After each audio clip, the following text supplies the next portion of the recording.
Hello, good evening, good morning, good fucking night. It is Howard H. Smith and it's back with the Bollocks. Back with another Bollocks, back in your ears for yet another session of ranty bullshit. So, my name is Howard H. Smith. I am the lead singer of UK thrash band Acid Rain, about to enter the studio and record their first new album since 1990. That's right, 28 years, folks. Good Lord, has it really been that long? I also perform stand-up comedy. I perform the character Keith Platt. You can find Keith at keithplatt.co.uk, Acid Rain at acidrain.co.uk, Talking Bollocks at wherever you fucking find us. It's a podcast. It's not really not that hard to find. Also on Twitter at Talking Bollocks with a KZ on the end instead of KS. On Facebook, there's all sorts of places you can find. And of course, you can find me on Patreon. Patreon.com Howard H. Smith.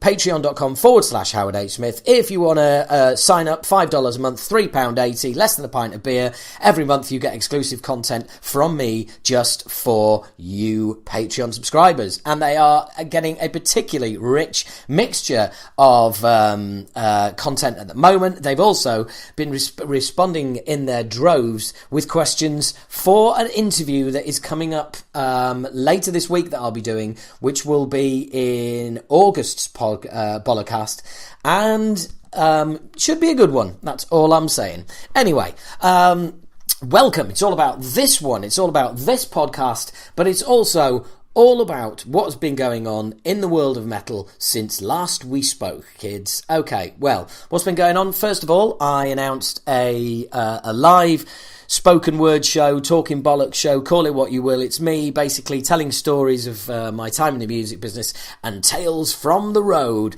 on the road with absolute craziness, on the road with some of Thrash's biggest names, from Dark Angel to Exodus, from Nuclear Assault to Death Angel, you name it.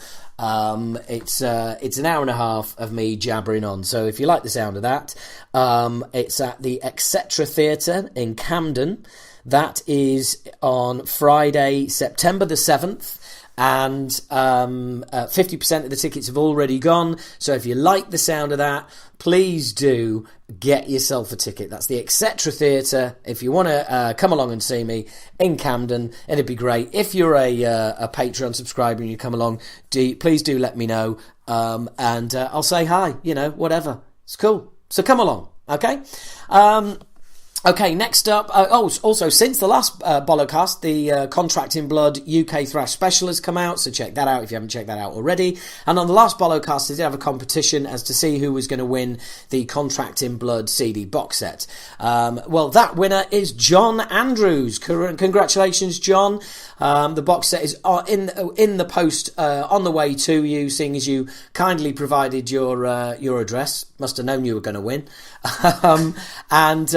His reason for I'm a bit of a sucker here. His reason that he gave was that he wanted to give it to a friend who came to see Acid Rain in Glasgow, and it turned him on to UK thrash. So there you go, two soft spots there: UK thrash, and obviously appealed to my ego. Had come to see Acid Rain, so John Andrews is the winner of that.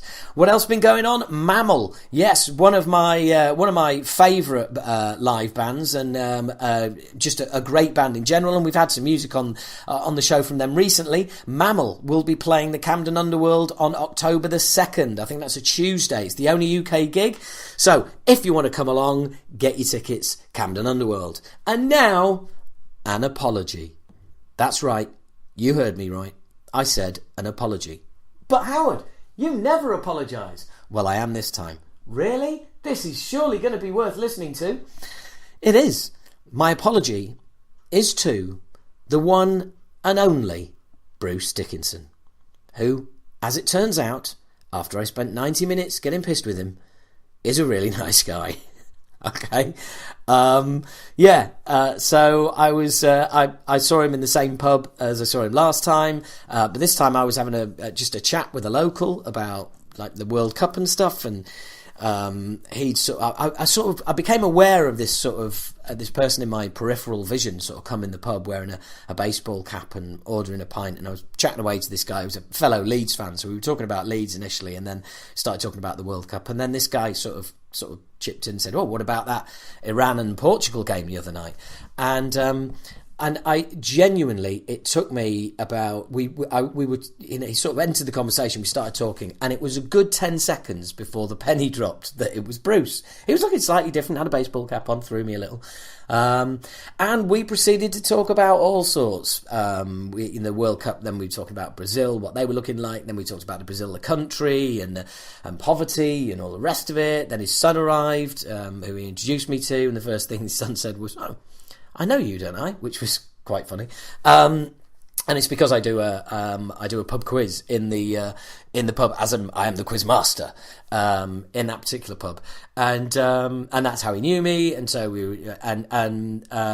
he'd just been to see Hereditary, the movie, the second time, and that Bruce said, "Oh, have you seen?" Said to his son, "Have you seen The Death of Stalin?" And he said, "No." I said, "I have," and we both started like teenagers quoting lines from the film and just generally pissing ourselves, and the conversation drifted into there was funnily enough, Germany had just gone out of the World Cup, and Bruce said, I've got to play Freiburg in 2 days in Germany, and the show starts with Churchill's speech and a huge Spitfire flying over the audience. I hope they're going to be all right with that. And we ended up talking about some of the sort of inverted commas spoken word he's been doing, and the concepts behind the current Maiden show and stuff. And it was just a natural conversation that wandered in like that. I didn't mention the podcast. I didn't mention Acid Rain. I mentioned I did stand up. And at one point he was saying, and I did spoken word as well. And he goes, "Oh, I've done a little bit of that." I said, just small sort of 1,000, 1,500 seaters. At which point I laughed and said, "Oh, fuck off. I've just booked a tiny theatre in Camden." And I'm struggling to sell tickets for that. So, get your tickets soon, 50% gone. And I'm not going to go into depth on the conversation that we had, because it was a private conversation. There was some really, it was really interesting stuff, a lot of behind the scenes stuff. And, because I wasn't fanning out and going like, "Oh, what about this? No, what about," just because we were just having a chat and the conversation naturally sort of drifted over to Maiden and stuff like that. It was cool. It was really cool. We had a really, really good chat. I was just, opinion changed. What can I say? I mean, look, the first meeting still happened, so there's no getting away from that. But it is what that meeting is what it is, if you like. And so there you go, an apology, it's out there. So next up is a well-known topic, a beloved topic of my of the Bollocks, and that is the Dio hologram. And Claude Schnell, famous keyboard player with Dio, had this to say about the hologram. "To the fans who like it, good for them. If it makes anybody happy, then it's a good thing. Personally, I think it's a travesty. I don't think it's something that should have been done. Of course, bear in mind that I'm the first to acknowledge that my opinion means crap. Who cares? But personally, I think it's disingenuous to the memory of the man." And I thought, wow, good for you, and what a great way of summing it up. And he's absolutely spot on. Disingenuous. That is the word to sum up the whole thing, I think. And funnily enough, moving on from that, I just spotted this just before I was going to start doing the Bollocast.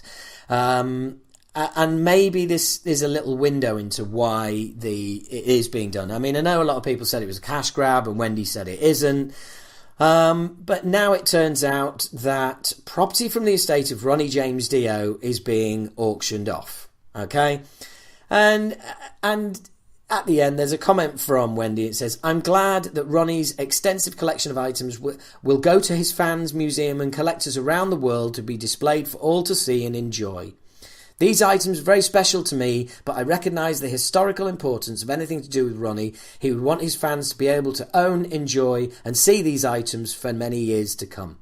So I think there's a number of ways of looking at it. It's either a real altruistic move, and, Wendy's saying, look, why should I hog all of this stuff?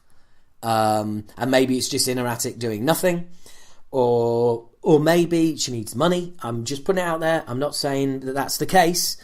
But then there's the Dio hologram as well, and that's not free, is it? And I don't know. Does it Does it all tie in?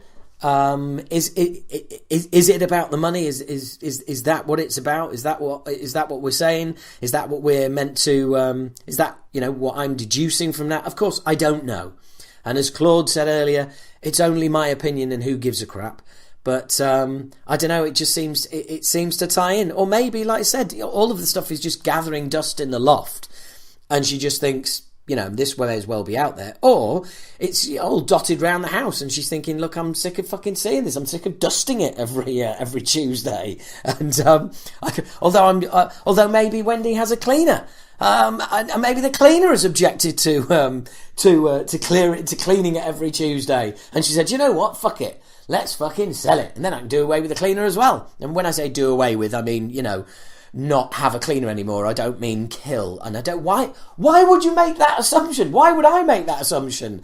That I know what I'm going to do. I'm going to sell all Roddy's old stuff, and then I'm going to kill the cleaner because she's made me do it because she didn't want to clean it anymore. Bit of a leap. The regular listeners will be used to how my brain works or doesn't work occasionally. But let's just have a look at the items that are on sale, shall we? There is some stuff. There is some stuff of childhood legend, right? Highlights of the auction will feature the legendary singer's stellar career with iconic bands Rainbow, Black Sabbath and Dio, including several pieces of original artwork, including the acrylic painting by Barry Jackson used as the cover for the 1984 Dio album The Last in Line. Estimate $20,000 to $30,000. I can honestly say that if I had anywhere near that kind of that, it would not be going for $20,000 or $30,000. It'd be going for more than that. What an album cover! What a piece of childhood for me. I mean, I loved that album. I remember listening. I remember recording songs that he debuted before the album came out off the Friday Rock Show. Recording them on tape, playing them back. The live versions were made, and then the album came out, and it was just, we rock, awesome. The song "The Last in Line." I mean, I've got the album on my phone. It is just, for me, it's an absolute classic. To own that iconic, and truly that word is used correctly there, that iconic piece of artwork would be just fucking awesome. What else have we got? A pair of Moon and Stars patchwork jeans worn extensively on stage with Rainbow. Not so bothered. Dio's custom-made violet suede vest with tails and red leather shin guards worn on stage in promotional photos for 1985 Sacred Heart. Yeah, it started to going downhill there, so not so bothered. Personalised Black Sabbath hooded velour robe from the 81 Mob Tools tour. Mob Tools!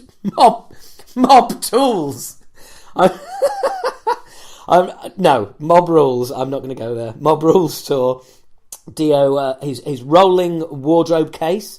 Some of the most ambitious and spectacular stage design rock has ever seen, with props such as monumental animatronic Sphinx on a plinth base from the 1984 The Last in Line tour. Stick that in your garden, hey? That's going to impress that's going to come round for a barbecue. Yeah, okay, nip round for a barbecue. Fuck me, he's got a working Sphinx on a plinth. That's pretty impressive. And then, do you know what I'd team it up with? I'd team it up with a massive animatronic dragon's head from the 1985 Sacred Heart tour. How awesome would that be? Stick an animatronic dragon's head over your front door. Shit up the postman every time he delivers something. If they have to ring the bell, just imagine, right, wire it up so when they press the bell, the dragon's head just goes, yes. I get fucking, what's his name? Eggs Benedict Cumberhatch to fucking voice it as well. That'd be, yes. That would be fucking awesome, wouldn't it? I am such a child, but I do think that would be fucking brilliant. It really would. Fuck, man. Oh, I'm totally away with that concept now. So anyway, and some other stuff, Charvel guitar, yeah. Other stuff is not particularly interesting, but there you go. I mean, is that the reason why we're getting the hologram? I don't know. Maybe so. And look, I'm I'm not knocking anybody here.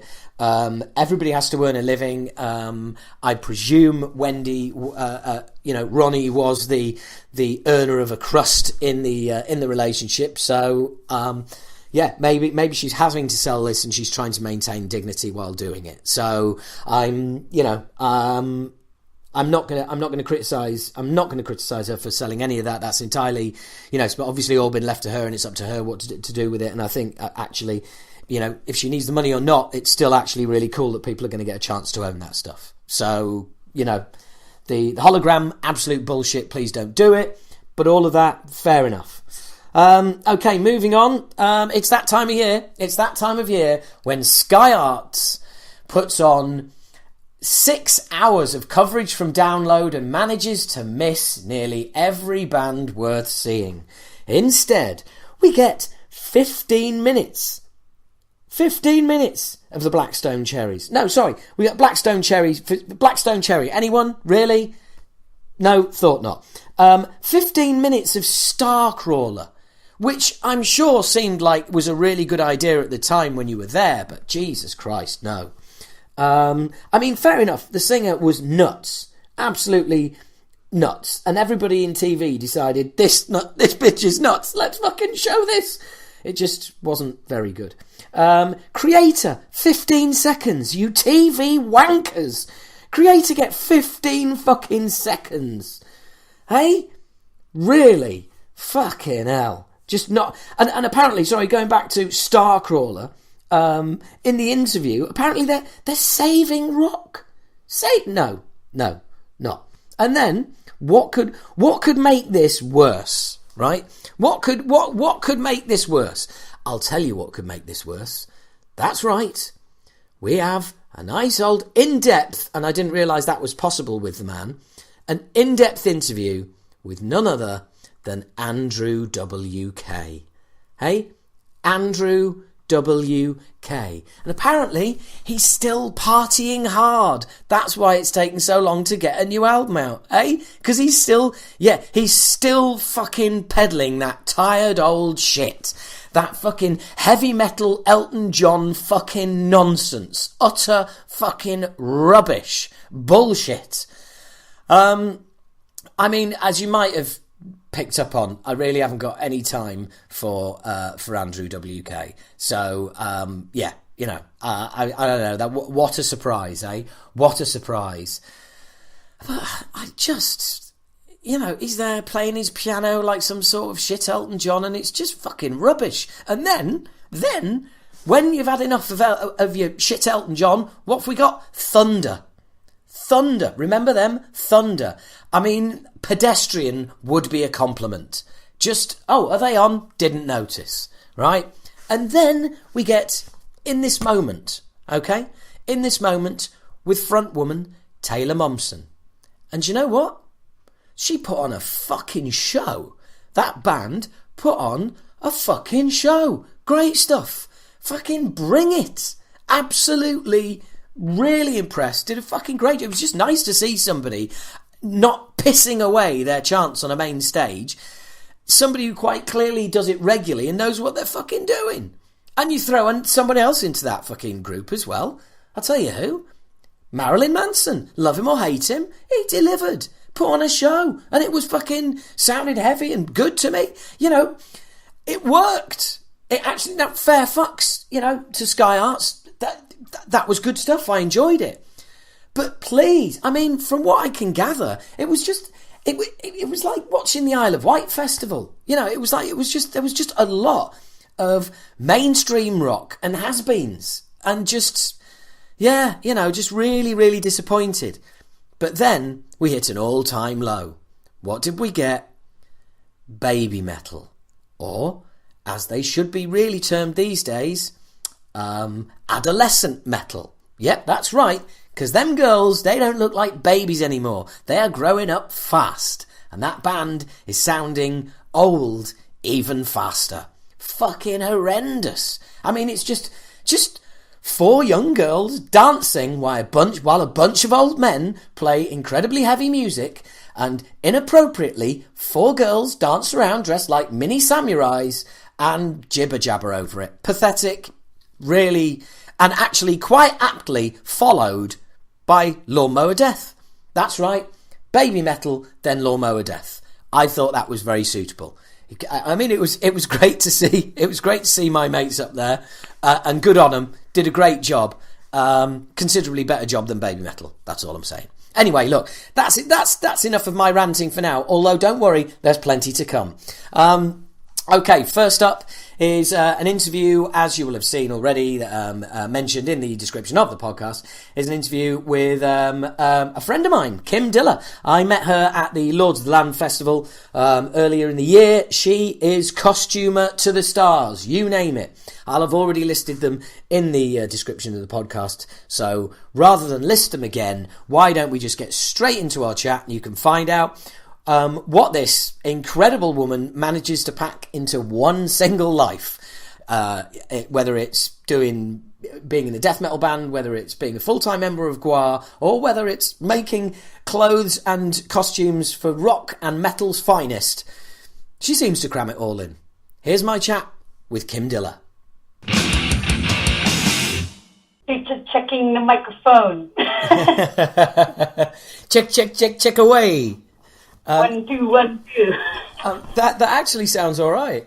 Does it? All right, good. I was worried. Yeah, I mean... Sometimes my phone sounds like I'm underwater, so... No, you definitely don't sound like you're underwater. It's got, like, you know, it's got a kind of live sort of ring to it, you know, acoustics of the room you're in and all the rest of it. Right, well, it's obvious I don't live in a cathedral. No, you don't sound like you live in a cathedral. Don't worry. So, where are you? Are you in your inverted commas work room? I'm actually at home right now. The glory of being self-employed is that I can roll up at 3 p.m. if I want to. Yep, I know that feeling. Although I'm just self-employed doing a multitude of different stuff, and you keep yourself busy, to say the least. I'm also multitudinous. Yes. That's accurate term. Well, funnily enough, before we did this today, I was just doing some Googling on you, and oh God, I know.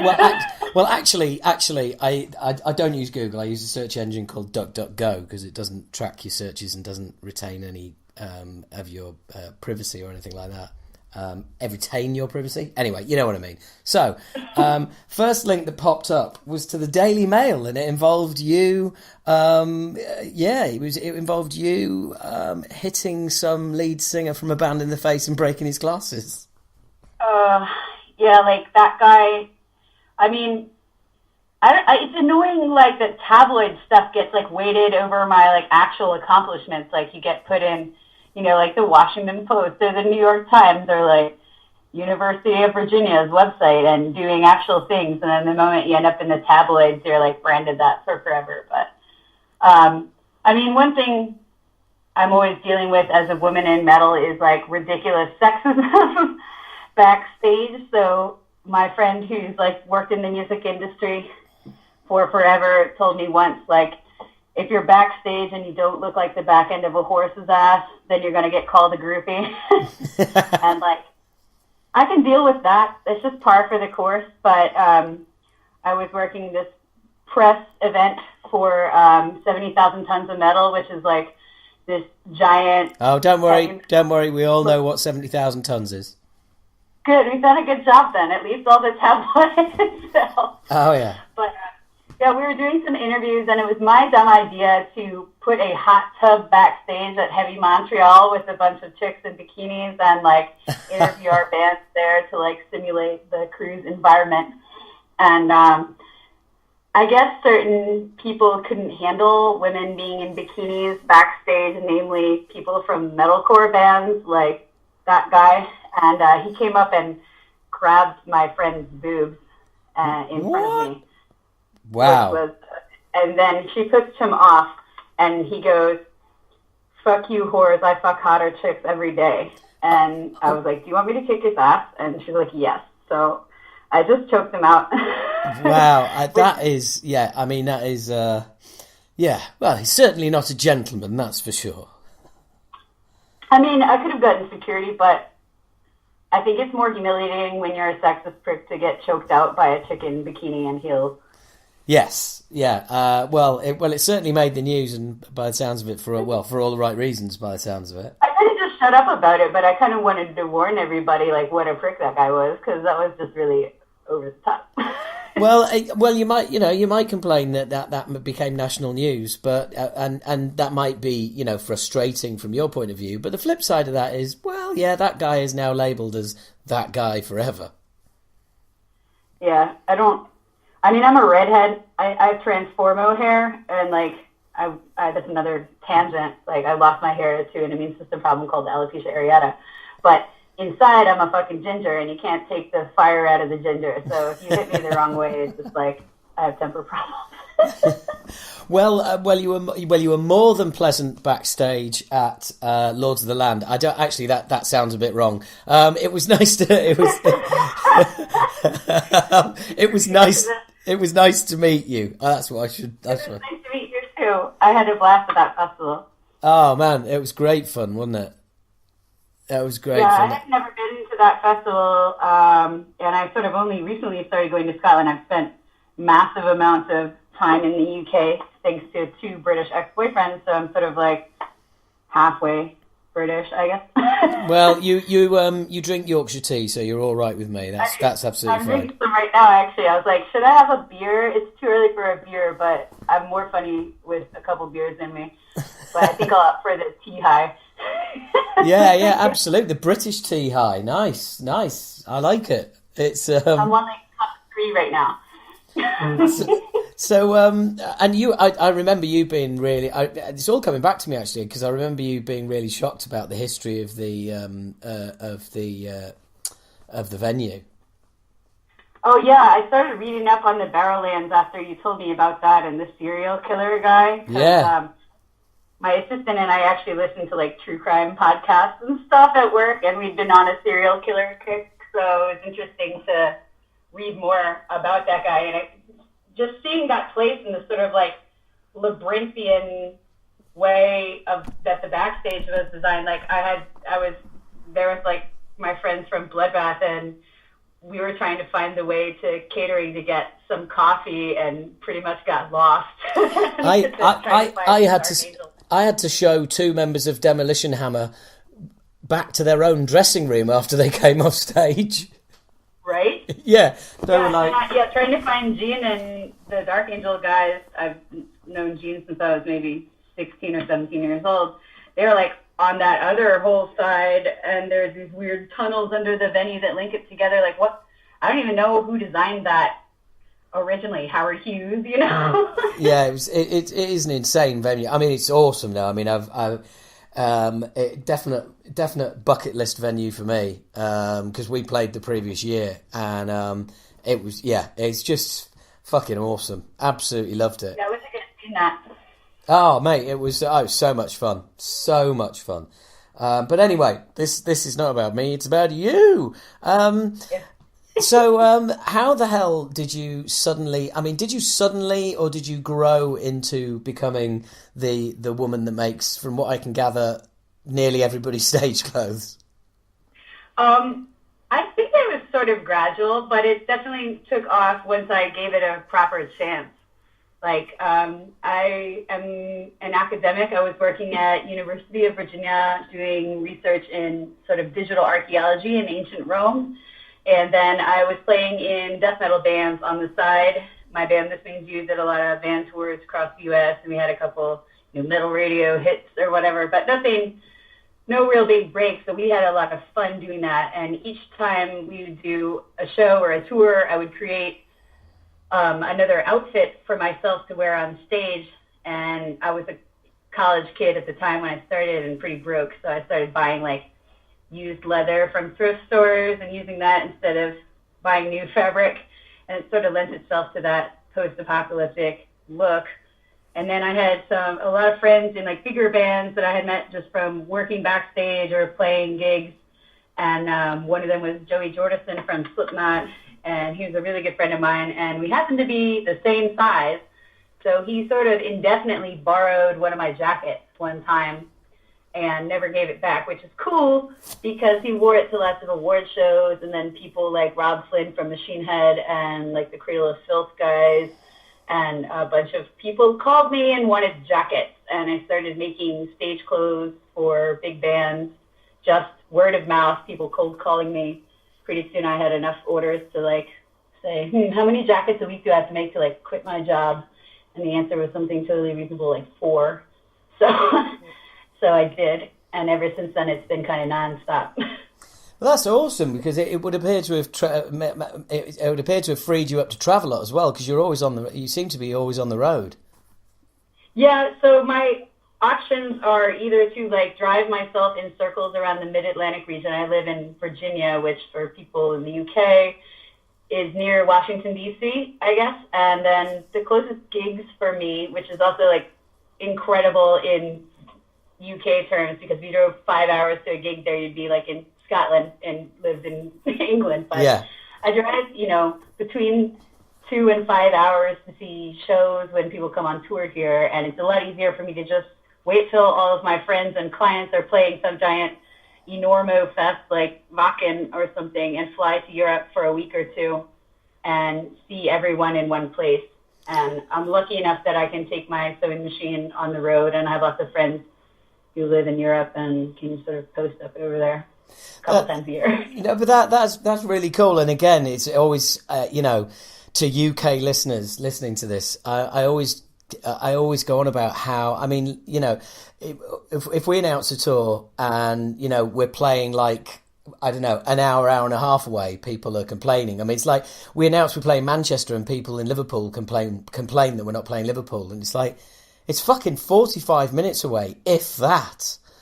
But it's ridiculous how no one in the UK will travel to even like the next, in my terms, village. It's like, you guys live 45 minutes from London. Why don't you go to the show there? I understand I guess it's like people who live in Jersey versus New York. It's expensive going into a big city, but people who live in, Liverpool versus Manchester, I don't understand why you wouldn't go the next time. Well, yeah, no, I mean, I understand the problems with people from Liverpool not liking Manchester and vice versa, but that's no reason to not go and see a band. But everyone's friends in metal, like most people are. It's not like football or something. But to be honest, it's not just football. The two cities have a problem with each other, a big problem with each other. Just in general, all the time. A bit like Yorkshire and Lancashire, as you know well, because you... Oh, there's a little bit of a drop out there. I feel like it just... Oh, hang on. Are you there? Are you there? We just got a little bit of... I just lost you for a couple of minutes there. I know, I just think... Are you back now? I think you're back. I think I'm back. I think you're back. We're all back. So yeah, you were staying in Yorkshire for a while, weren't you? Well, my ex-boyfriend Dave Pybus, who's from Heckman White in Yorkshire. That's proper Yorkshire. But I visited old Hickey a few times. Had some fond memories from drinking at the old hall. So did you ever get out into the Yorkshire moors and the Yorkshire dales? Yeah, it's super beautiful, and I love the Yorkshire seaside, and been to Leeds. Hey. York. Oh, York's insane. Oh, well, no, you've done. He did a good job. You've been to the best places. I mean, obviously Leeds. But next, if you're ever in Yorkshire again, you need to get to Knaresborough, spelt with a K. In fact, didn't I show you some pictures of Knaresborough when we were in the dressing room? I think you did. Yes, I did. I was just up there recently, and it just reminded me of of how beautiful it is. But I've been to like Scarborough and Whitby and all that too. Oh, right, the Riviera. Right, it is the Riviera. See, I feel like I got the full Yorkshire experience. Got bed bugs at the Grand Hotel. Yeah, that's definitely the full experience. So where were you this morning? Because I saw some amazing pictures. Where was I? What? I saw some pictures you put on Facebook this morning that look beautiful. Is that where you were out and about this morning? There's pictures of a river and stuff. Oh, yeah. So I live in Virginia, and not many people know anything about Virginia because it's not like a tourist destination. But I'm sort of like the metal host. I call myself like the metal ambassador of the U.S. because especially like all the Scandinavian bands are friends with me, and whenever they come on U.S. tours, they come stay at my house, and I'll pick them up. And they know nothing about Virginia, but when they get here, they're like, I don't know why we haven't come sooner. This is the most beautiful place. I've been in America, and I live in the like touristy mountain part of Virginia where University of Virginia is, and there's lots of amazing mountain views and rivers and lakes and breweries and wineries, and we have, you know, close proximity in American terms to 3 or 4 big cities like DC, Baltimore, Richmond, Charlotte, but I don't actually have to put up with living in a city and all those expenses and things like that. But every Sunday when I'm home in the summer, we do a thing called tubing, which is sort of like the American redneck amusement park. And what you do is you take an inner tube from a tire and you sit in it, and you strap another inner tube from a tire with a cooler of beer in it to your inner tube, and then you float down a river for about 5 or 6 hours. Wow. And drink water. Wow. Now that is the way to travel. It is. And, you know, being ginger, I have to, like, stay covered up with big floppy hats, and I actually had to purchase some, you know, white shirts for the first time in my life. But we do it every single Sunday, weather permitting, which it doesn't rain that much here. And it's amazing. We call it river church because you just come up feeling like enlightened and refreshed and definitely day drunk. Oh, that's awesome. If I'm ever in Virginia, I'm trying that, that's for sure. Yeah, if you come play Maryland Death Fest sometime, I can give you the full tour. That's not too far from us. Well, yeah, it's kind of weird because Lord of the Lands is kind of like a fairly death metal, and we were the only band on the bill last year that wasn't death metal, and it was kind of, yeah, it was really weird because we thought we were going to really, like, you know, have it all on to do because we were going to be up against just some very serious people. But, you know, they really took us to heart. So you never know. Fingers crossed. Maryland Death Fest. I'd be up for that. That's for sure. I mean, they have thrash bands and stuff too, and you know, death metal people drink beer and like extreme music. So yeah, like, it's not so scary. Yeah. No, it's not Norway in 1993. So. Are you saying I'm out of touch with the death metal scene? No. I mean, there's apples everywhere. Yeah, fair enough.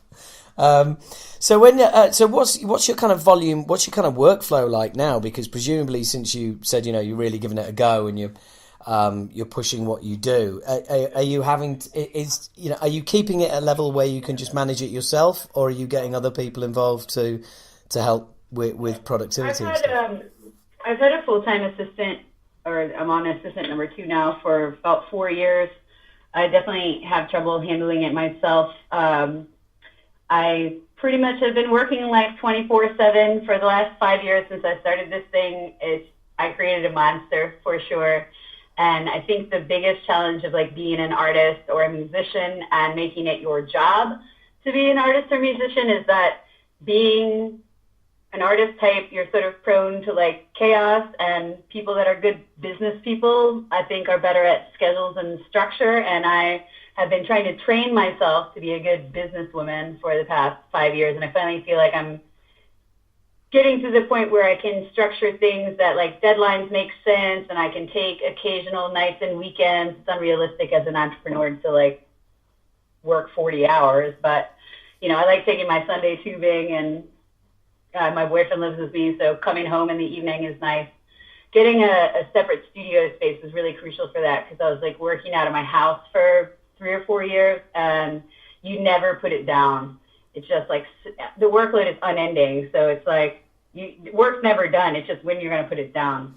Well, that's the thing. That's the thing about working from home, because you're always at work. You're never at the office. You're always in the office. And I think that's a real key to being self-employed, is not just to manage the hours that you put in, but manage the hours that you take off as well. Yeah, for sure. You know, being a structured person is not my strong point. So having a place where I'm like, okay, from 12 to 8, I'm at this place. But I mean, if I'm in Germany or something, that's fine as long as I do my 8 hours work a couple days a week while I'm traveling. Then that works too. A lot of times when I'm over at festivals, I'm not, sewing for 8 hours a day, but I'm networking with new bands or just, sometimes occasionally I watch a show and enjoy myself. Yeah, I've seen you enjoy yourself. So yeah, I definitely enjoy myself in Scotland. Yeah, absolutely. We were all busy enjoying ourselves. The thing about that festival that I found funny was that they had like a 12-hour festival and there was nothing to eat like in the venue, which I also had a problem with coming to bars in Europe and the UK from America. Like if you get free toasty in America, you can just like order a side of fries or a burger. I guess we're always eating, that's why we're so fat. But there was like no food in the venue, so I'm like, man, I'm getting like too drunk. Like I need to eat something. I've been drinking beer for like 10 hours, and then I was just like munching everybody's Pringles and gummy snacks backstage. But I know what you mean, but I kind of also think there's an upside to that because a lot of festival food is horrible, especially over here, and it's just like rank, box of chips or something. Whereas what you could do is just walk out the venue, walk down the road like 2 minutes, and have the choice of whatever food you wanted. It's just that you had to wait before you could eat it, and you've got to pick your bands as well. You've got to pick the band you're really not bothered about, and then head out during that band. Yeah, you got to pick an hour to actually put down the festival and like get decent food and sustenance. But it's probably better than eating festival food and then being stuck on a tour bus or something. Yeah, absolutely, and I quite enjoyed it because it was like I was there from 11 o'clock in the morning till when we ended up leaving. I think it was about 2 or 3, and so by about halfway through the day, and I'd had a couple of beers and fancied some food, and I was like, I could actually use a time out. I could actually use just some time off from. And because there was nobody around at that point as well, there was no one backstage to chat to. I mean, I was hanging around waiting for the Dark Angel guys to turn up because I'd seen Gene and Mike the night before at my spoken word show, and but we hadn't had a chance to really catch up. They'd had a few beers. I'd come off stage and had a few beers, and. It was kind of like, right, it would be really good to catch up properly tomorrow. And of course, those guys didn't actually arrive till about 6-7 o'clock. I kept trying to find my way over there to check back. But, a side note on that, it was really funny because we had arrived in Glasgow the night before, and Jean was like, oh, we're at the Premier Inn. I'll just meet you at the hotel bar when we get done, rehearsing or whatever. So we see the Premier Inn sign. We're like, oh, we're there. So we show up at me and my friend Lucy, who I call my travel wife. She's like a Swiss thrash metal musician. I remember Lucy. I think I was introduced to Lucy. Yeah, she's awesome. Yeah. But, then they get out of rehearsal and he's like, okay, we're at the bar. I'm like, so are we. Where are you? And then we realized that there are like 10 Premier Inns in Glasgow. So then we were on the like Premier Inn pub crawl of Glasgow City until we found the correct Premier Inn hotel bar. I know, that's the thing, that Premier Inns are just fucking ridiculous. They're everywhere. It was kind of fun though. I kind of want to make that my new UK tradition, like the Premier Inn pub crawl of whatever city I'm in. Well, Premier Inns are basically the standard accommodation for all bands when they're on tour in the UK, and because you get those big comfy beds. Yeah, I like them. Yeah. Sometimes there's even like aircon. Yeah, occasionally. The weird thing is that Premier Inn seem obsessed with heating because I always wake up too hot. They're just insane, and I'd steer clear of the breakfast as well. I'm never up for breakfast. It's always a goal that just doesn't happen. Right. Yeah, we've got to be up and away and onto the next Premier Inn. Right. Yeah, it's that, but that's the way. I'm the one ringing down and like, can we get late checkout? As late as possible, yeah. I saw Machine Head, one of your clients as well. Did you do the white stuff that they're wearing at the moment? Yeah, they're some of my oldest and most loyal clients. I started making Rob's clothes 5 or 6 years ago, before this was even like a full-time business, and they were the first entire band that I dressed, and we've been working together ever since then. And for the new album, I came up with the white look. Rob called me with that idea, and we went for it, and it looks really cool in the photos. When they did the whole production of the big new set for the Catharsis World Tour, I feel like we had to make a black wardrobe for stage, just because I'm wearing white, and then the stage set was white. Everything with the lights ended up looking like they were painters or something. But it looks so cool in the videos and the promo photos. Yeah, I mean that did work. I thought it was quite brave as well, because Catharsis as the album's quite brave as well, and to go with all of the white stage gear when they're such a fucking metal band. I thought that was an interesting look that they went for. Did it make it any more interesting to put together? Yeah, like I always like when people have me make things that aren't black, because everything's been black, and when I have to do something that's a color, not that white's a color, but just a not black thing, it makes me push my design boundaries, and I think it looks really striking, because you're sort of expecting the clothing in that style to be a dark color, and I think it looked really unique. But it was funny, trying to convince people that usually wear black to stand up there in white. I know when I do that, I'm like, man, like I need to lose 10 pounds or something. You're used to looking at yourself in a dark color, and then you wear something light or bright, and it's totally different. Like Dave, the drummer from Machine Head, is always the hardest to convince. He kept having me add more and more black bits. Yeah, it's not for everyone, is it? No, but I think it looks amazing in the videos. And that's the kind of thing that I deal with a lot, is when your message just came out. But, I know, yeah, sorry, carry on. So you have to balance like a tour deadline or a video shoot, and then musicians don't necessarily always schedule themselves 2 or 3 months in advance. Like sometimes Rob calls me a week or 2 in advance from when he needs something in a different country, and I've got to just sort of know what he wants, have everything together, like know how FedEx works, know how shipping to venues or hotels or whatever works, and just make that happen. And then especially if they want changes or something, I've got to work that into. So that's when all-nighters and chaos and everything ensues, but it's all part of being able to be a rock and roll seamstress or like band wardrobe person rather than I'm a quilter. I love rock and roll seamstress. That sounds like a band. That really does. Well, it's cooler than the like Elton John Tiny Dancer, like seamstress for the band.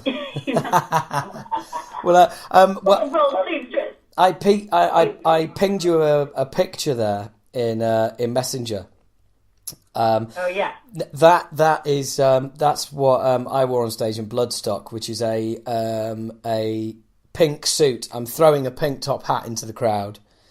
I think you showed me that picture when we were in Glasgow. It's amazing and bold. Oh dear me! I honestly I can't believe I bored you with the pink suit before. It's not boring. It's pink. Like how many? Usually like the only person wearing pink is like the wanker in the cow suit in the mosh pit or whatever. Or somebody wearing a Pink Panther costume or something like that. Yeah, or like unicorn onesie that they woke up in, or not like. But if you do it with a suit, it works. Like you can pretty much put any fabric or any ridiculous print into a suit. Yeah.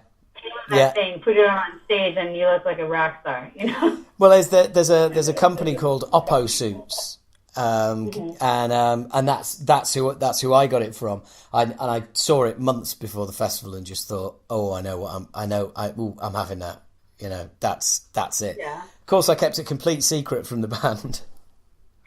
Oh, great! I'm sure that went over well. Well, it's become a bit of a tradition now that they pretty much won't find out what I've got planned until we're on stage at the first gig, or we're in. So it's like Mr. Rogers, and like, what color sweater is he gonna put on? I don't know. You didn't have Mr. Rogers in the UK, did you? No. Last tour was satin, black, white polka dot female pajamas. Nice. Well, it's got to be done, hasn't it? Really, I got some looks in the shop when I asked if I could try those on. It's rock leisure wear, rock leisure. They had that athleisure, which is like a fashion term, and then now it's rock leisure. You just invented something. Yeah, oh, I'm sure. So what are you doing? What are you doing musically now? Because by the sounds of it, the business, you got to do what pays. Has that kind of pushed everything to one side? Everything else? Well, the nice thing about the business is I can do it from wherever. And in music, you have a lot of hurry up and wait time. So when I was touring with GWAR, I had 2 suitcases in the bus bay of supplies and my sewing machine, and I would just pull it out after we were done loading in and setting up the lights or whatever, and sew for 6 or 7 hours, and then just find a post office. And so that works pretty well. But I'm not in GWAR anymore, and I'm looking for a new full-time touring band. I'm still looking for a band, but I haven't found the right fit. But I do have 3 or 4 projects going on right now. I've got a local band called Fulton Ave, which is like a serial killer themed death metal band, but it's a project with a drummer, Jordan, who played in the band Bella Morte. It's like a goth band from Charlottesville, my town, that we toured with a lot, and he's an incredibly talented drummer. So I really like the way the music sounds, but it's been interesting singing GWAR lyrics as a female about like murdering hookers. So I decided, well, this is feminist, because women can be anything, like including a sexual sadist, which I don't think there's ever been like a sexual sadist female serial killer. That maybe like, Elizabeth Bathory, but she didn't even kill the chicks herself. She probably had like handmaidens to do that. So, it creeps people out when you take lyrics that like the lyrics are actually written by a singer they had before me getting in the band, and there's this one song, and this would make the best, circa 1991, like Cradle of Filth t-shirt back. Says, "Thoughts of your corpse make my dick hard." And, like, that's a terrible line. So I made it, "Thoughts of your corpse make my cunt drip," and, like, it gets instantly way creepier. So we put it on the back of a t-shirt, like, for girls, and it, like, sold out immediately, and then, like, all the guys want to buy that shirt now, too. So, I don't know. That part's just for fun, because all of us have real jobs, but it's been really great, like, getting back in a van with a bunch of friends and, like, playing some shitty bar gig and, like, drinking beer and not caring how the gig, like, how many people showed up and what the sound scan numbers are, and, like, high stress. Just what do we do on merch is usually the first question, and once you're off stage. Yeah. Great. Did we pay for gas and we got free beer? Like, that was fun. It's helped me rediscover, after being in some really serious bands for many years, it's helped me rediscover why I did all this shit in the first place. So I feel like everyone should do that, like, get back to your roots and just play in a band that's not serious. Like, for fun. Absolutely. I mean, I did stand up, seriously, professionally for 8 years, and then I just completely lost the love of it and quit. And then 5 years later went back to it and just absolutely loved it. And I've been at it ever since. And I think it's perspective, isn't it? Anything can become a routine, no matter how much fun it might be to start with. Anything can become a routine and get a bit dull. And when you make it your job, anything becomes work. I mean, I love doing this more than I would love, sitting in front of a computer, like sorting spreadsheets or whatever, or programming, which I used to do. And I loved being in GWAR, but at the end of the day, like, you've sort of made it a job, and it becomes not like a hobby anymore. So it's not an escape. I have to take breaks from going to shows now because I do it for a living, even though that's what I love doing. And I'm just like, okay, this feels like work. I don't want to go to another metal festival for like 2 months, and then I'll be ready. But you know, I keep myself making music because I feel like it's important to keep your skills up, especially as a vocalist, and to keep, you know, keep songwriting skills up. So I'm always making music at least once a week, if not more. I've got like a bunch of studio projects. I usually do session vocals for my friends. So my ex-boyfriend, Ben Ash from Carcass, he has a project that I've been doing some session vocals for. It's really cool. And I'm working on a new project, which is really exciting, but I don't want to release the name or anything, with a guitarist friend of mine who is in Butch Walker's band. And that has some more like clean rock vocals in it rather than death metal vocals. And then I have a developing old school death metal thing with my boyfriend, which is going to be themed about like Native American skinwalker legends. Yeah. And it's kind of an original subject matter for the genre. So I'm excited to like do a little bit of research lyrically on that one. That's cool. So, yeah, I mean, you're keeping incredibly busy with lots of different things, and I know exactly how that feels. You know, I think I've definitely got more than a bit of ADHD. And you've got a multitude of projects as well, right? yeah, absolutely. You know, and it's just. It's got I've got the podcast, the band, stand up as me, stand up as Keith. I'm a professional quizmaster as well. Nice. So it's great because it's you know, if you get bored with one, you move on to the other. You know, yeah. Or rather, if you're just constantly juggling, it just keeps everything fresh. You go, oh right, okay. You know, it's like I've got a comedy show tomorrow night as my character Keith, and I haven't had one of those for about 3 weeks, so it's kind of cool. Like, oh yeah, cool. I'm going to do Keith tomorrow night, which actually sounds kind of weird when you say that out loud. you gotta snap back in. You drink a bunch of Yorkshire tea and like eat some Greggs. And do you know what? It's really weird. I mean, I'm not an actor. I'm a stand-up, and I call Keith is stand-up dressed up. But the funny thing is, and this is kind of related to everything that you do.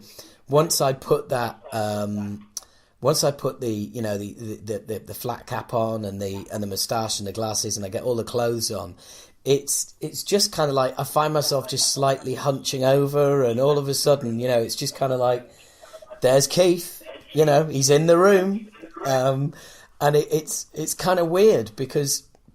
It's just, I don't know, and I teach a course about character stand-up, and I always say it's very much have a touchstone, have something that you can do, or something that you put on or have or wear or whatever that is exclusive to the character, because it will help you over time. It just helps you just get into the character, just to, be that person, as it were.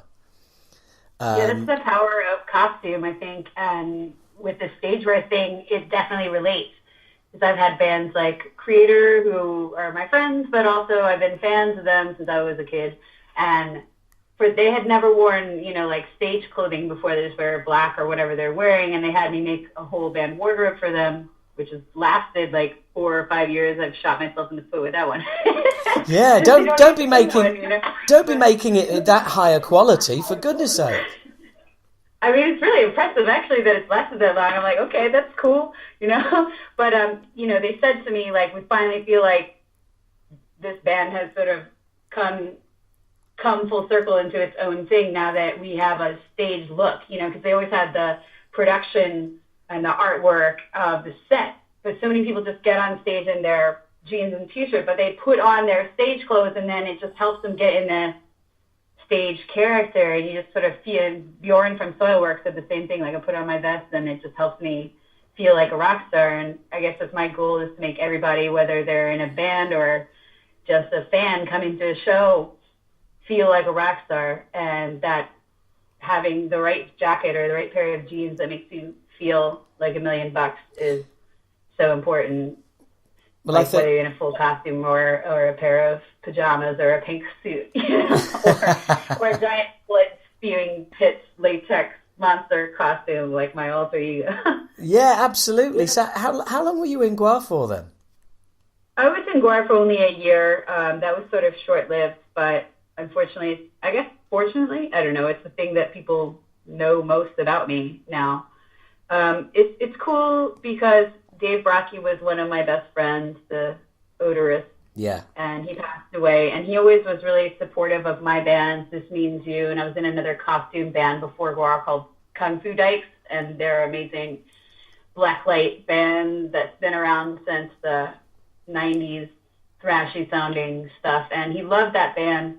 So it felt sort of like the last gift that he gave me, to be asked to be in GWAR and to have my legacy sort of like pay tribute to him was an amazing experience. And also to have a name for myself that people recognize, like in terms of, respecting you backstage and stuff. If you can just say that you were in a band that someone heard of, you get like the level of respect that people address you with. I mean, it's fake, obviously, but it is nice to have that where you can just, instead of saying, oh, who are you here to fuck or whatever, like, well, as she's a musician too, Well, as you preface this whole thing about saying about being backstage, as a woman, but like you say, when you can just reel that out and say, well, I used to be in GWAR. All of a sudden, it is kind of like it's parity, isn't it? It's like, oh, a fellow artist. Yeah, it's like, oh, I've been the same person. And lots of the bands I've dressed have known me for many years, like much before I was in GWAR and stuff. But, it's incredible how much more seriously people take me now that I've been involved with something that they just know the name of. Not that I could name any GWAR songs, or not that they ever saw me perform on stage, but, that's a gift. I feel like if you ever get given a name for something that, like, people know. But it also can be a curse, because you never live that name down. Like, I could, like, dress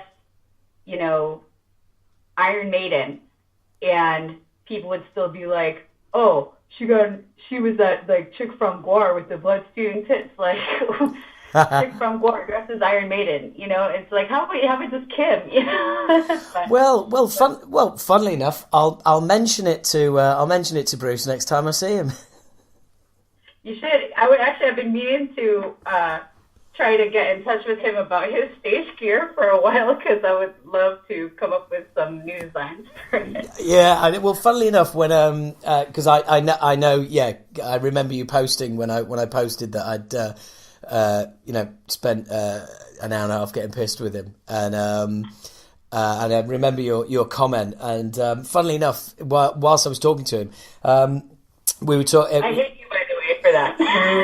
Yeah. Well, it's good, because the first experience I had with him about 3 months ago was far from good. So, oh no, yeah, must have just got him on a bad day. But everybody has their bad days. Yes, yeah. Well, apparently, it's his local pub, and apparently he doesn't like being approached in his local pub. But in this case, I was talking to some people funnily enough, about Leeds United, and one of the locals is a fellow Leeds fan, and we were talking about Leeds, and then we started talking about the World Cup, and then all of a sudden this guy sort of joins the conversation, and it took me about 10 seconons to think, oh right, it's Bruce. But yeah, so we ended up. You got human Bruce then, not Iron Maiden Bruce. Yeah, exactly. So we had, we had a good few beers, and ended up talking. Talking about the costume for the latest tour, actually. Really? Yeah. You're like, I happen to know a chick. Well, do you know what? I don't want to reveal too much on the podcast, because conversation was private. Right. But once we finish recording, I'll tell you about it. Excellent. But I think I've got one of your cards as well. Oh dear me! I tell you what, that's commission there. I should be able to retire on my finder's fee for that one. Right. It's funny. Actually, the biggest bands that I dress never want to pay money. Yeah. They usually get everything for free, like just on exposure bucks or whatever. But yeah. people think it's, but I mean, I have a policy, like I don't give anybody anything for free, but I don't charge very much either, because I know how much touring musicians make, and it's not a lot anymore. I mean, Iron Maiden obviously makes more, but I'm not going to charge them more just because that, you know. But like, you know, Alice Cooper like paid me money and like sent me a thank you note.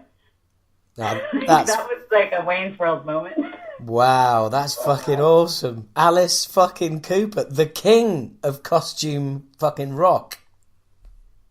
Yeah, that was pretty cool. Well, like my friend Nita plays guitar for them, and she's a total shredder and absolutely amazing.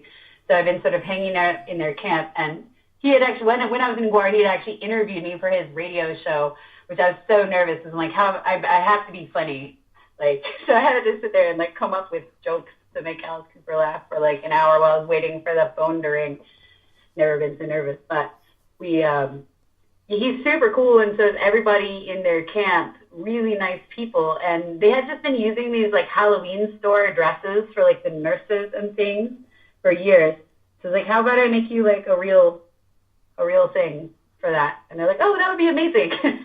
So I made them new nurse's dress, and I'm doing a new costume for the new tour in August. And they like, Cheryl and Alice wrote me the sweetest note ever as like a thank you, and how awesome the costume made them feel. And like, you know, it's really great that you can see people that are actual rock stars act like caring humans and treat you like individuals with respect, as opposed to a bunch of like up and coming bands like the dude that I had to choke out who want to throw their name around like, don't you know who I am? I can treat women like garbage, you know, or like, don't talk to me. Yeah. Yeah, that could backfire. That whole, you know, don't you know who I am bullshit. It's just, it's just something that no one should ever do. Ego is not a good look on anyone, and when the ones who should have an ego don't, absolutely. So, have you? I don't know why, but I really want to ask you about: have you ever made anything for King Diamond?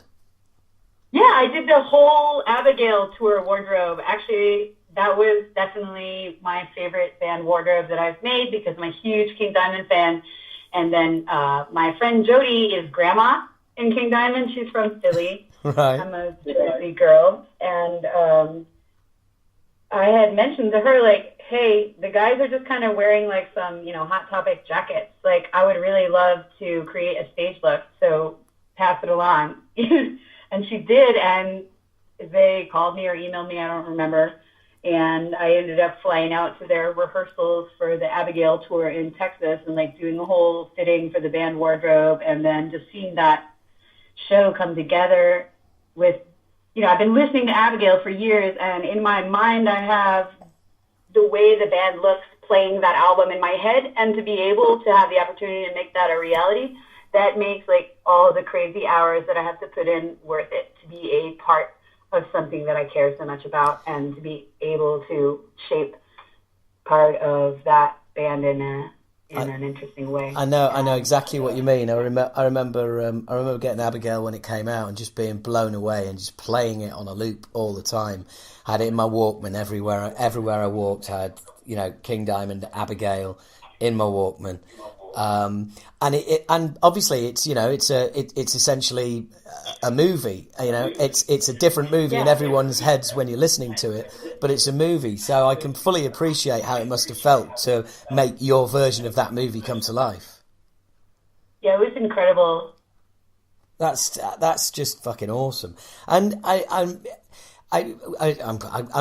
kind of fascinated because from a business aspect, when it's something like that, do you kind of agree a budget before? Because it's just like there's all. I charge everyone the same amount, actually. Like, that's part of my philosophy. I guess maybe I'm like a punk rock person, so I have these like punk rock ethics. Like, I charge exactly what it cost me to do this for a living. So, you know, jackets are like $350, no matter who you are. And I don't think that's an unreasonable price for what I make. And it's not a lot of profit margin for me, but it's what I need, you know. It's like this Swedish word they have for like exactly enough. Like, That's my philosophy. I'm not going to exploit people because they have more money, and I'm not going to, give people things for free because they're famous. So. Yeah, but that's really cool, and also I think that whole, bands get this all the time, and it's the same in the comedy world where people are like, oh, come and do our gig, it'll be good exposure for you, we can give you some free beer and food, and it's like it's going to cost us money to do the gig, and what exposure are we going to get? Fucking reviewing the Slough Express or something. It's just, it's utterly bullshit. It's just a way of people framing that they're not going to pay you. Yeah, I had that issue with this.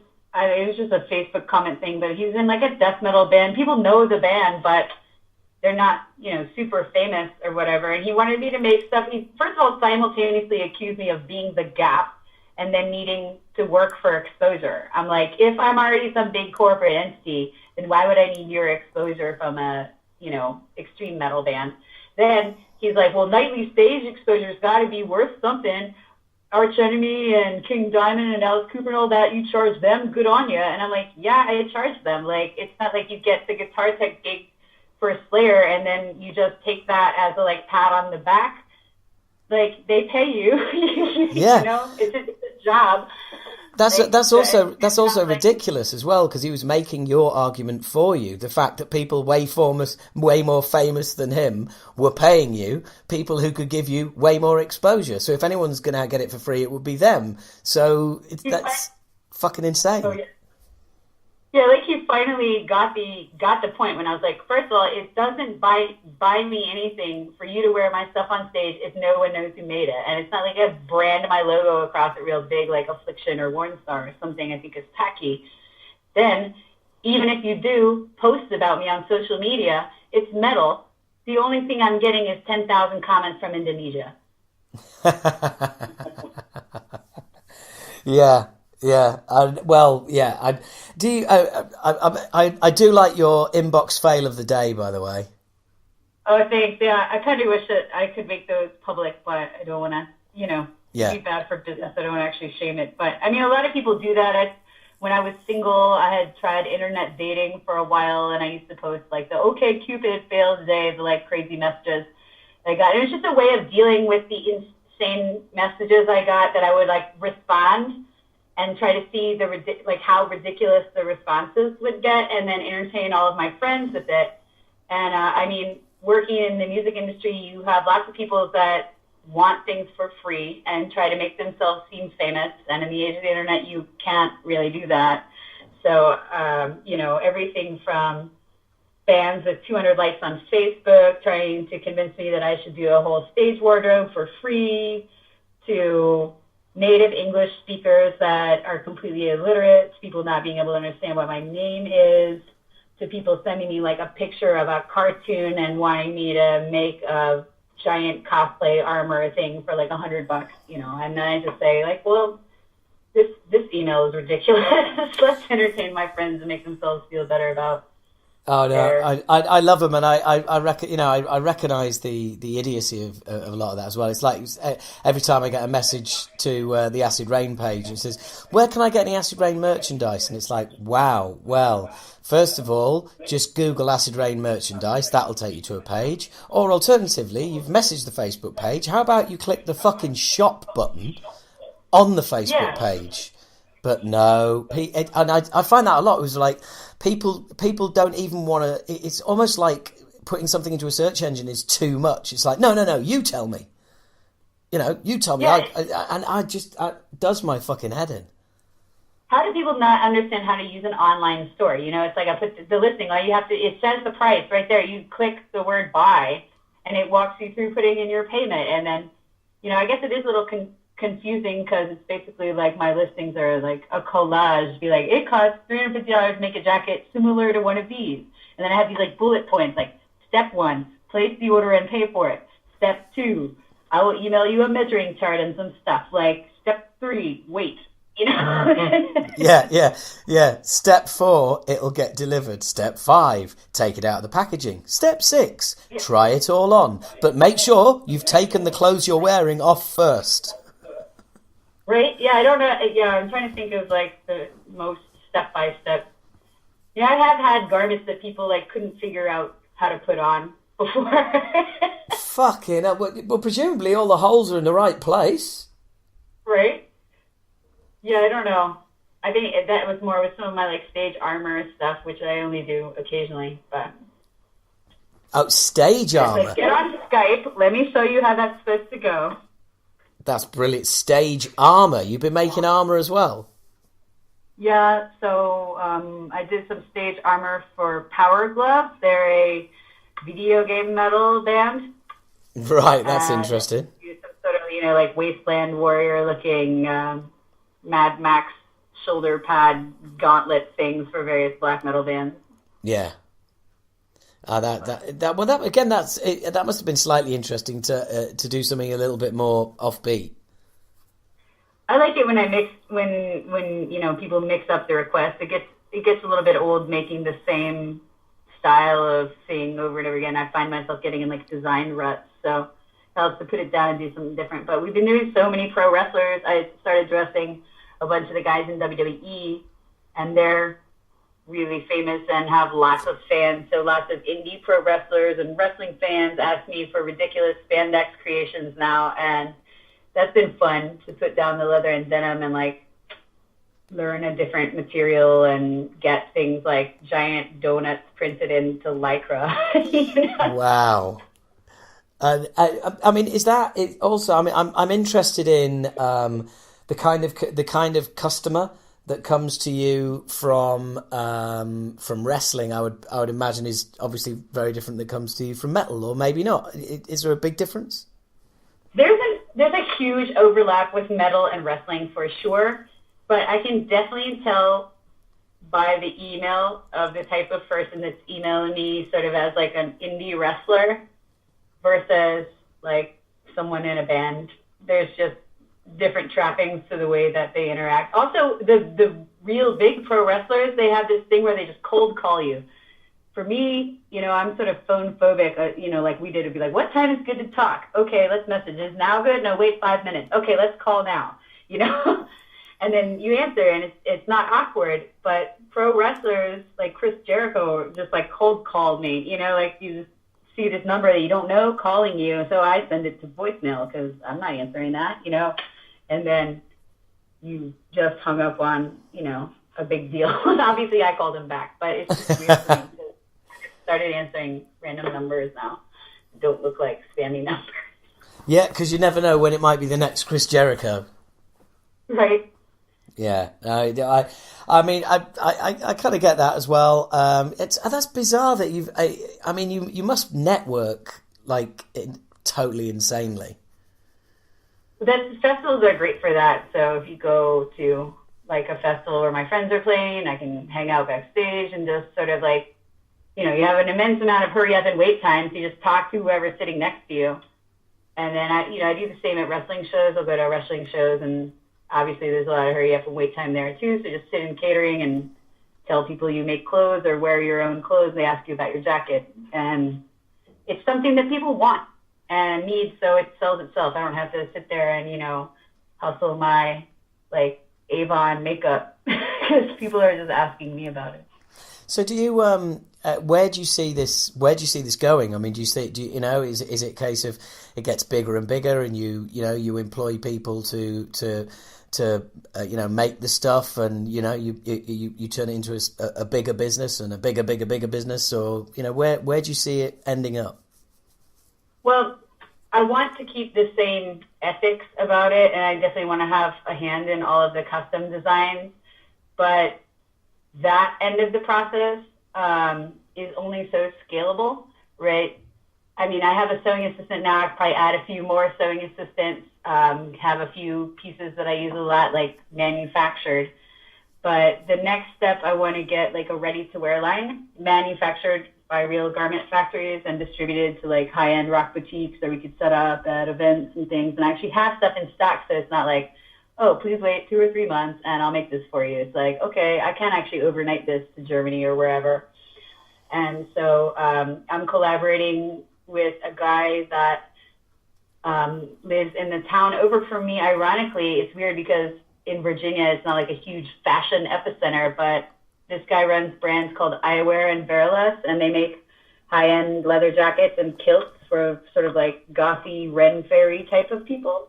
And he already has factories that manufacture that stuff. So we're sort of doing a trade of services. I'm going to be doing like design samples for him, and he's going to add like 5 pieces of mine into his like manufacturing orders. So I'll have like a ready-to-wear store soon, and hopefully that'll allow some growth.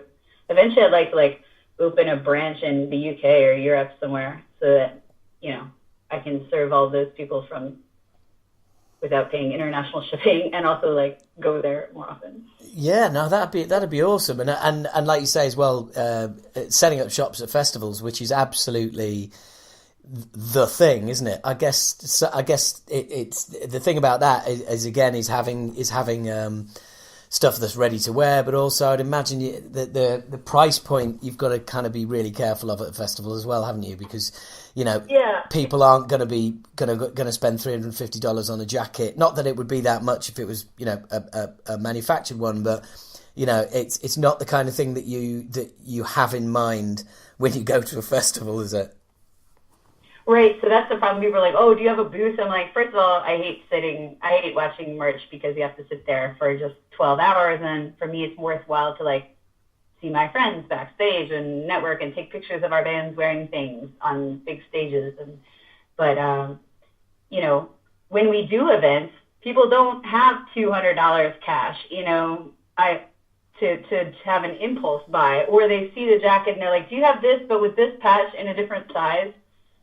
So it's good for getting the name of the brand out there. And in the past, I do collaborations with some festivals like Maryland Death Fest. Each year we make 10 Maryland Death vests, and they're like $150 or $200, and they're at the merch booth, and people buy them, you know. But it's definitely slower sales than like T-shirts or hoodies, and it's a very small quantity, so I just make them myself, and it's a fun collaboration. But until I had some things, you know, more things manufactured myself, it wouldn't be worthwhile for me to like set up the Killer Custom Rockwear booth at, you know, Bloodstock. So yeah, no. Speaking of which, you coming over for Bloodstock? I am. Are you going to be there? I think I remember. I remember having this conversation with you actually. Yeah, I'm going to try. It depends on a few things. Which again, I'm not going to mention on the podcast, but I'll tell you about. In fact, why don't we have that conversation now? We're just coming up to just over an hour, so I don't want to complete. I mean, you could have probably made a jacket in the time we've been speaking. So you know, I know time is money, but Kim, thank you so much for coming on. It's been an absolute pleasure to talk to you again. Thanks for having me. It's been a pleasure to talk to you as well. There you go, guys. I hope you enjoyed that. I really enjoyed doing it. I mean, Kim is so busy, and wow, that list of names of people she's worked with is amazing. And also, the thing about her business and her ethics, that's the word I'm looking for. You know, charging everybody the same price, and you know, $350 for a custom-made, one-of-a-kind jacket. That just seems really reasonable to me. Yeah, I may well have to get on the case. Come Acid Rain's new album, I might have to get some stage gear made, hey? Something suitably ridiculous, obviously. Or maybe not. I don't know, I'm thinking of getting away from that, dressing like a clown for a while, and just getting out there and letting the music speak for itself. But hey, it's not all about me, although it is my podcast, so it is kind of all about me.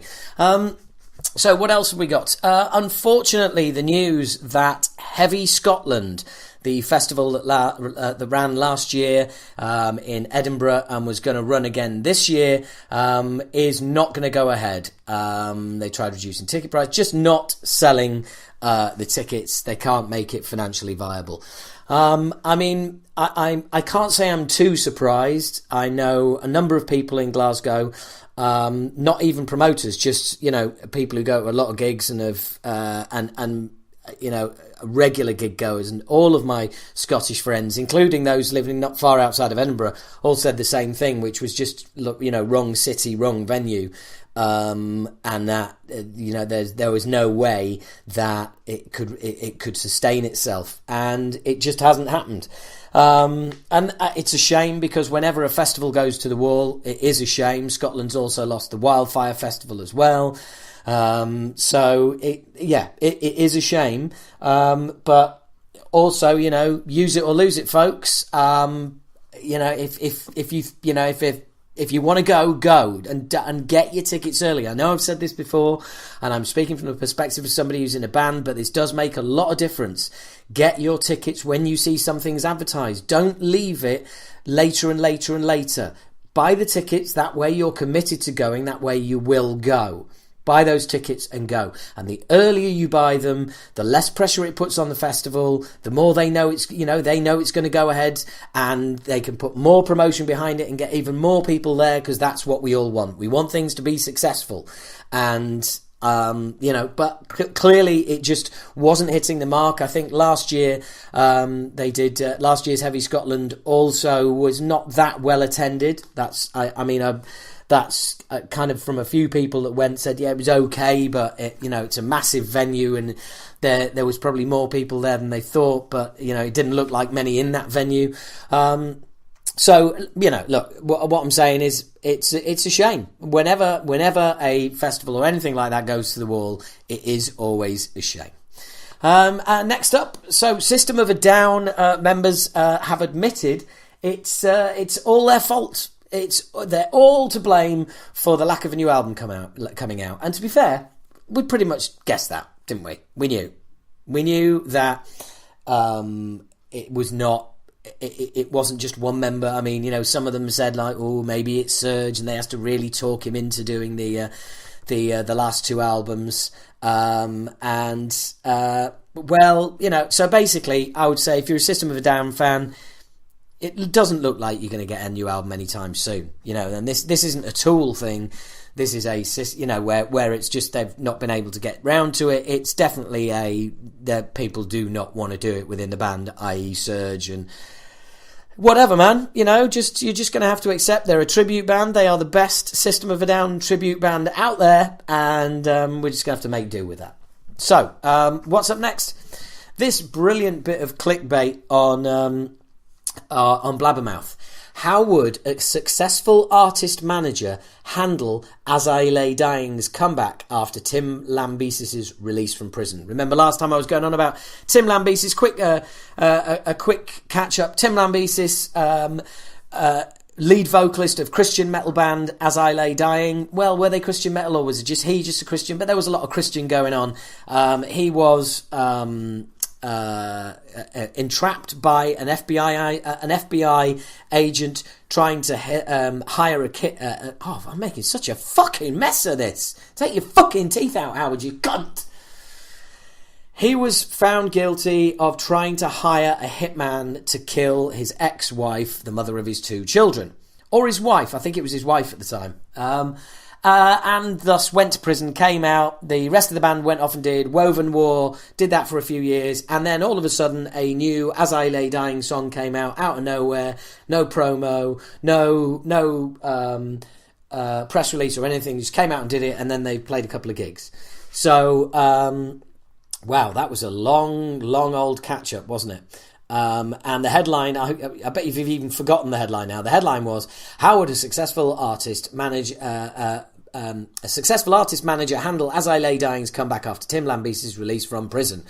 Fuck me, you must be really glad I managed to get that out. You must be really annoyed, because I'm annoyed with myself for the gibbering in that section there. Sorry, folks. I'll do better from here on. Here we go. So, Ozzy Osbourne bassist Rob Blasco Nicholson, who is also a successful artist manager, was asked during a recent appearance on another podcast, not going to give him any publicity, how he would have handled, from a band manager perspective, As I Lay Dying's comeback after the band's lead vocalist Tim Lambesis served 2 years in prison for soliciting the murder of his wife. Fuck off, Howard, you cunt! I'm sorry, people. I am going to do better. Here's his answer. Look, to answer that question completely on the level and honestly, I wouldn't have been in that situation, just because I would have had to distance myself from it. My values aren't aligned with that. And no matter how much you have a sake of forgiveness for somebody, at the end of the day, this is business, and my business values don't align with that situation. So, to answer the question, to answer the clickbait, how would a successful artist manager handle As I Lay Dying's comeback after Tim Lambesis is released from prison? Answer, they wouldn't. Fucking clickbait. Don't you fucking hate it? Hey? Don't you fucking hate it? And the thing is, there will be...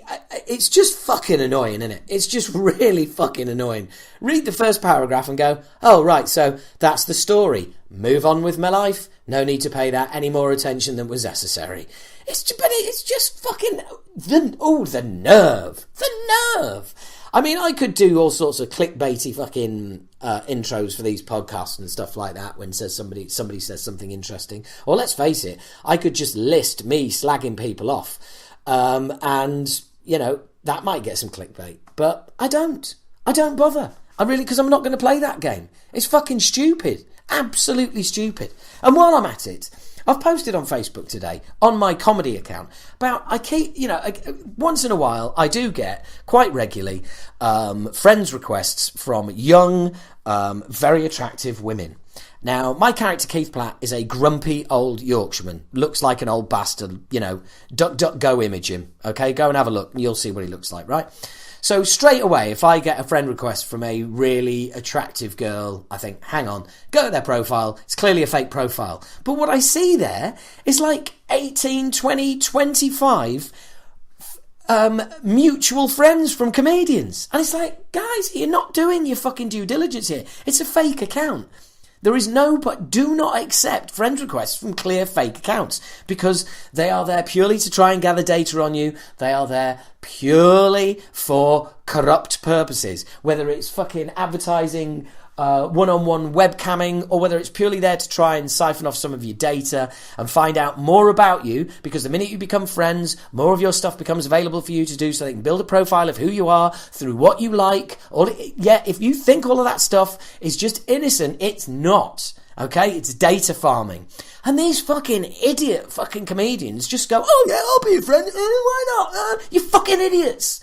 I mean, it's got to be one of three reasons. Either one, they're trying to boost their Facebook friends list to make it look like they're more popular than they are for comedic purposes, all right, for comedy purposes, for bookers and things like that, okay? The same way bands try and get likes, okay? Or secondly, they think she's a fan, yeah? Or thirdly, they think she fancies them. It's pathetic. It really, really is. I guarantee, if a fake account from some ugly old bloke friends them and they've never seen them, I bet they do the due diligence on that, and I bet they see the fact that it's quite clearly a fake account and they don't add them as a friend. Or maybe they do. Maybe I'm talking bullshit. I have not a fucking clue. Certain amounts of what I'm saying are bullshit, with that is guaranteed. Regular listeners or listeners for the first time will have already figured out there's quite a lot of bullshit going on this fucking podcast. Quite a lot. Nay, Bollocks. Thanks, Pete Gray, for the name. Sorry I didn't name check you earlier about that, but there you go.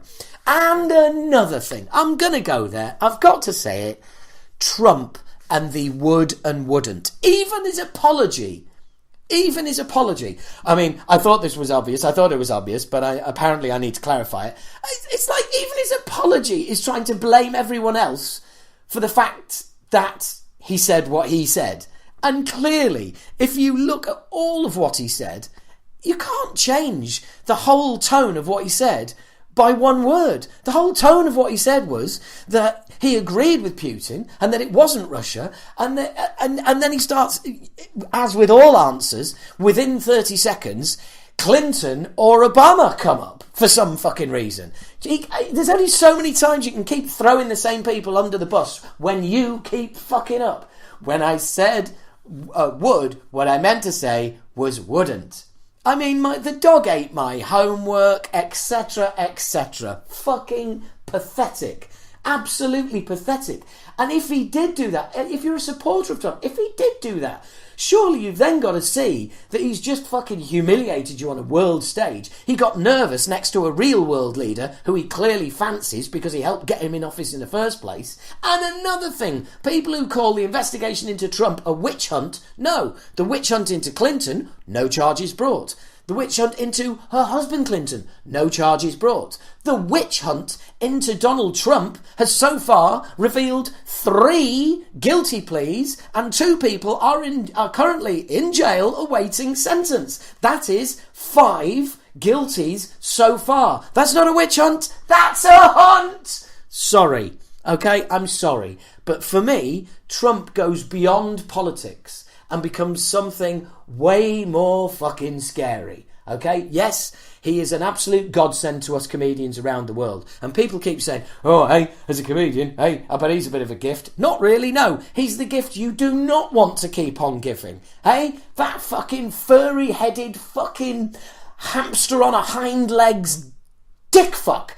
What's the fucking point of him? Apparently, he's trying to make friends with Russia. Well, of course you are when they help you get in. I mean, who the fuck wants to be friends with Vladimir Putin, who is quite clearly intent on killing all of his political rivals? And I mean killing, and there is evidence for this. I mean, they staged... Look, I'm going off on a politics. That's enough, really. It's not what you tune in for, is it? You tune in. Hey, managed to get that in there. Come on, let's get back to the metal, shall we? Next up is a conversation that I've had in the can for a while with my very good friend, Mark Day. I say very good friend. We haven't spoken in 20 years. Hey, that's what you get when I'm one of your friends.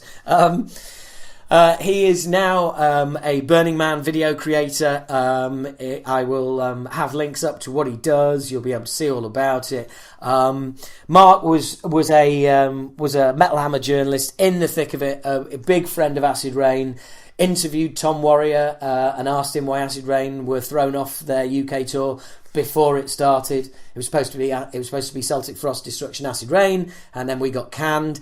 I think we talk about this, to be honest, it is a few months since we did the interview, but Mark is a fascinating guy. He knows how to tell a story, and he was in there in the thick of it in the 80s and the 90s. So here is my interview from a couple of months ago with my good friend Mark Day. Hello, sir. Good morning. Hello, how are you? I'm fine, how are you? Good God, it's weird hearing your voice after all these years. It totally takes me back. Well, there you go. The funny thing is, I've heard your voice more recently, of course, because I've been in the car, I've heard the podcast. It's like having a one-way conversation where all I'm doing is yelling at the dashboard of the car how wrong you are about Axl Rose.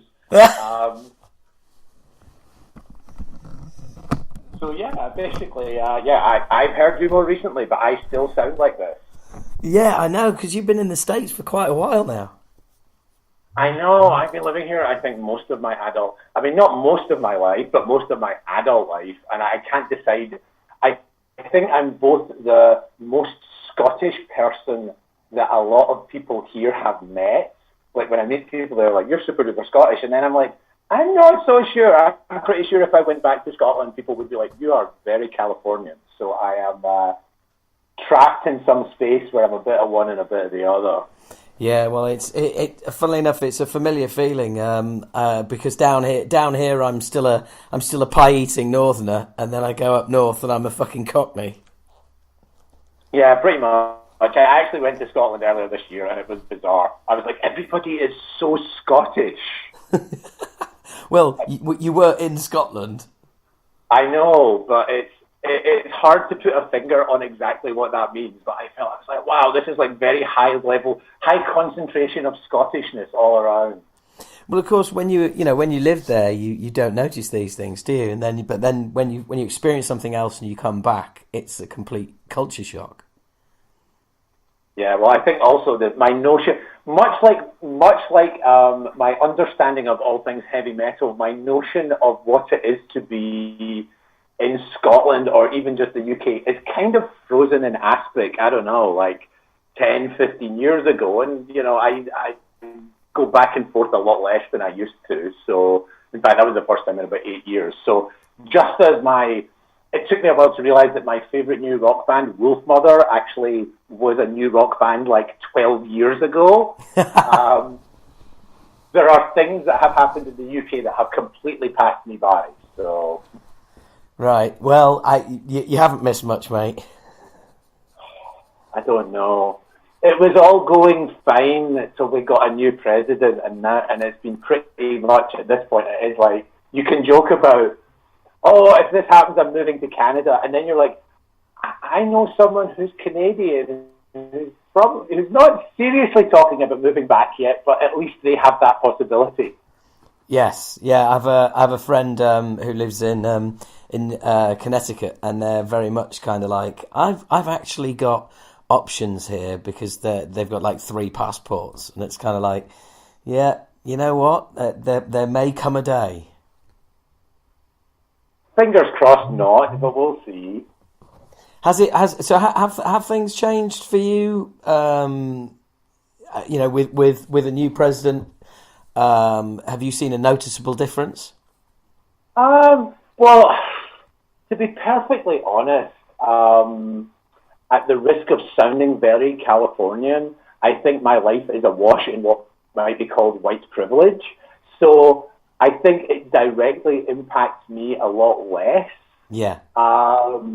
But I'm also a parent. I have kids, and if your kids' only concept of what it is to be the president is like Barack Obama, and he's this very urbane, well-spoken, able to, express himself in the right way in the right situations, and then you have to explain Donald Trump to them. That's a weird one. Yeah. I've had to do all of the things. I have American relatives. I've had to mute people on Facebook. And then when, your kids are like... So some people voted for Donald Trump, and you're like, this is going to be a really hard one to explain. I'll get back to you on that when you're older. So, it's kind of weird and surreal. It certainly...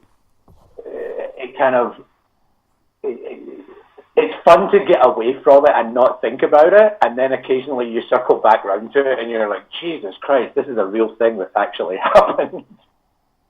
Yeah. It's insane. Oh, you still there? I think I lost you for a short while there. I was pausing for a large glass of water. I got myself all caffeinated up for this. I can't believe you need caffeinating up. It's funnily enough. I mentioned I think it was to Adam that I was going to be talking to you, and he reminded me that I think you actually came on the road twice with Acid Rain. You came on the road to Ireland, and to the Netherlands for our little trip to Amsterdam. But you also came on part of the Obnoxious tour as well. I remember being in Ireland. I remember seeing, this would have been, militarized Ireland. I remember seeing Land Rovers with troops who looked not any older than anybody else, not any older than members of the band at that point. So yeah, I remember not much else. It's all very vague. It's all a very long time ago. Do you remember coming to our Hippodrome show? Yes. Well, I think because to link it all somehow to heavy metal, my few years of working in the quote unquote heavy metal industry, primarily in what could have only been described as one of the more, I don't want to say the worst incarnation of Metal Hammer, because I don't have all the other ones to measure it against, but one of the more eccentric ones. I think Metal Hammer were the magazine at the time, which is a different beast to what I guess Metal Hammer went on to become and is today and all that, had some kind of marketing relationship with the Hippodrome. So, and for Is this on air yet? Is any of this? This is all going out, mate. This is all going out. Yeah, you know me. I start recording straight away. I know. I've got my backup plan. If I just say I really need to go to the bathroom now, it means one of two things. I have consumed a lot of caffeine and I really go to the bathroom, and or I'm just like, no, this has to be edited out. So for context, the Hippodrome may still be, I presume it can't still be, but was a London nightclub.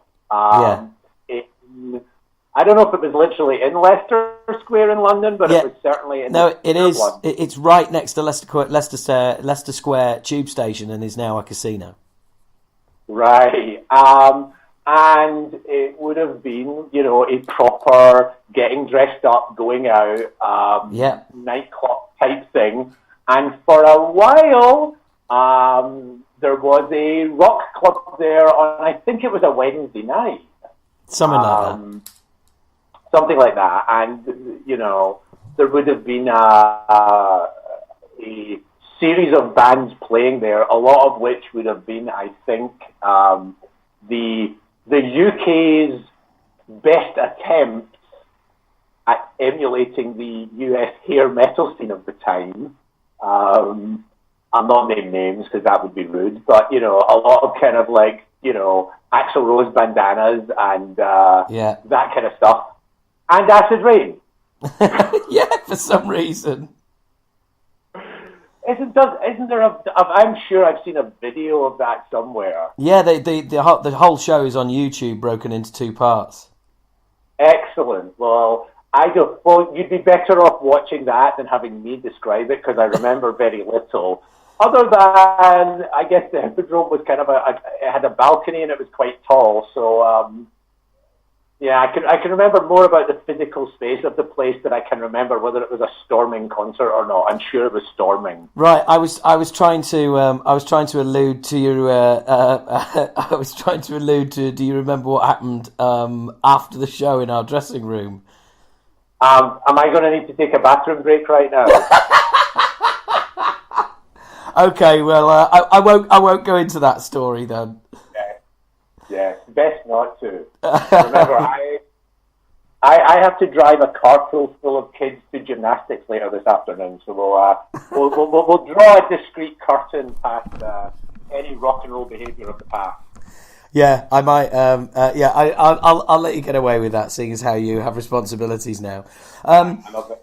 So, have you remembered what it was that you said to Fish in your interview that offended him so much then? I have no idea, but it's kind of funny having listened to some episodes of the podcast, and again, for context, I worked for Metal Hammer for a number of years, and then for a relatively short-lived and perhaps deservedly so magazine called Rock Power, and Fish post-Marillion would have been one of my beats, one of the things I covered, and I just remember interviewing him once up in Edinburgh at his home studio at the time, and whatever I must have said, he literally said, "How dare you?" And I wouldn't say I shat my pants, but it's one of the only times I thought, I'm in real trouble. The other time being, off on a tangent, one's getting very, and this is one of my few rock and roll anecdotes that I think maybe hold up. I remember interviewing Glenn Danzig after, when Danzig were supporting Metallica on I guess what would have been the And Justice for All tour, and sitting in Glenn Danzig's dressing room or some ante-room and I think this would have been one of these times where, like, Metallica had dragged out a non-thrash metal opening act to distance themselves from, the tier of bands that were all kind of slightly below them. So I can't remember how well or not well Danzig went across. I think at that point they existed mostly as a t-shirt that had been worn by Lars in a lot of photo shoots. And I remember sitting there, drinking all their beer, as I would have done at the time, because there was time to kill. And I think Glenn blowing off a bunch of fanzine interviews. The tour manager coming in and going, "You want to talk to these people?" And having been a fanzine writer myself, not that long before, I mean, maybe about a year or so before, I think I asked Glenn Dandy when the interview finally started, had he always been such a cunt?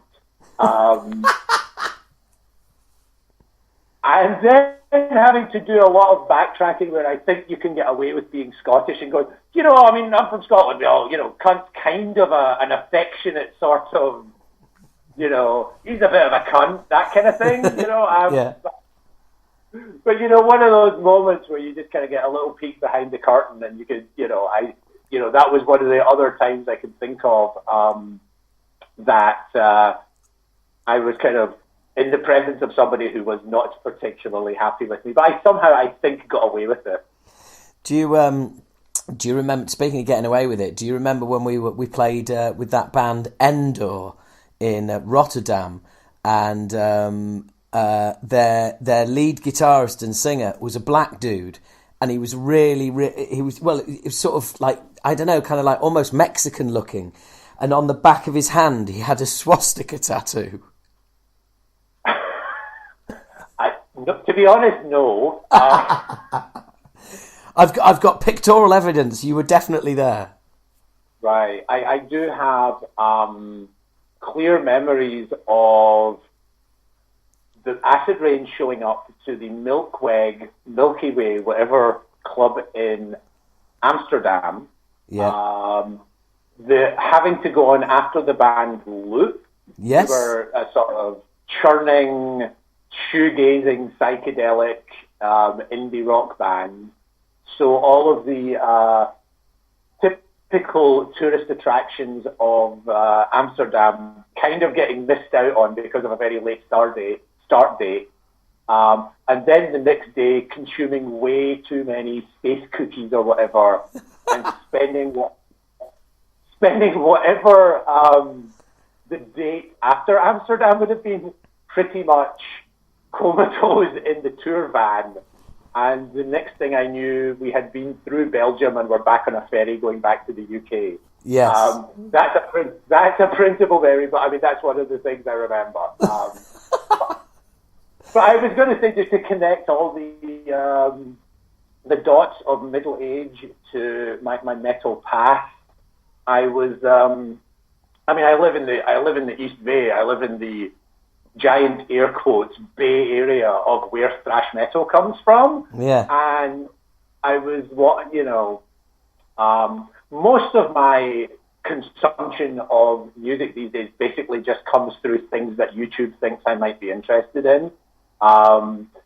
So when I did go to see a show last week, and that was why, I suddenly remember I should check in with Howard because he had to hear me blather on at great length about Judas Priest. Yes. But in the same breath, I was, and at the time when I went to see Judas Priest, and there was a moment where I just thought to myself, this is just like being at a show when you haven't been at a show for a long time. It's a lot like watching a show that somebody has filmed on their phone from the floor of a club or a venue, only louder. It's like watching an audience film thing, only louder. And then I remember that's because you are the audience at this point, and you're not just that. I'm maybe getting a bit too meta here. I'm very interested in things that exist within things that exist within things. But we'll get back to that. My point was, I was watching James Hetfield talk about he has this new guitar, and it's called Carl because it's made from wood that was salvaged from the Metallica garage on Carlson Avenue.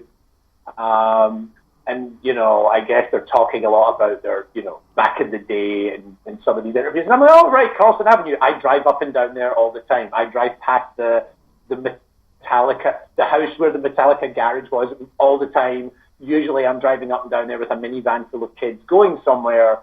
Sometimes I go up Carlson Avenue because there's a health food store around the corner that has some nice tamales. That's it. But, so my closest heavy metal thing these days is my constant driving up and down past apparently a garage. Let's get that correct. There is a difference. Or there's not. I'm not sure. But my garage days or my garage days these days are mostly to do with driving past an address that Metallica used to rehearse at. And I must say, it's pretty suburban. It's not like the ghetto. It's not. I don't know that they've ever suggested it was, but you know. Well, also, there's no telling what that area was like back then. I guess, yeah, there is that. That's true. But anyway, I'll have to send you the next time I'm past. I'll try, if I remember, I'll get out and send you a picture. Oh, please do. That'd be awesome. I'll tweet it out for the podcast as well. So, what did you think to Priest then? Because it must have been so weird seeing Judas Priest with Andy Sneap on guitar. It was so many things. I mean, this is the thing. Is like I really disconnected. This is to get closer to the answer, I have to walk further away. Go for it. Well, the thing is like I really kind of disconnected myself from the whole world of heavy metal many, many years ago. Or, you know, my interest in it really, really kind of narrowed. And I went from having sort of a reasonably encyclopedic knowledge of all things rock to really not paying any attention. Then you circle back round to it, and things have happened that I would never in a million years have predicted that like symphonic metal would become a thing. I've tried to get into Norwegian death metal, and it does nothing for me.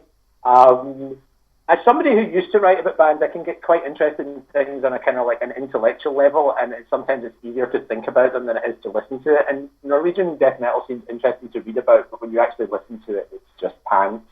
Yeah.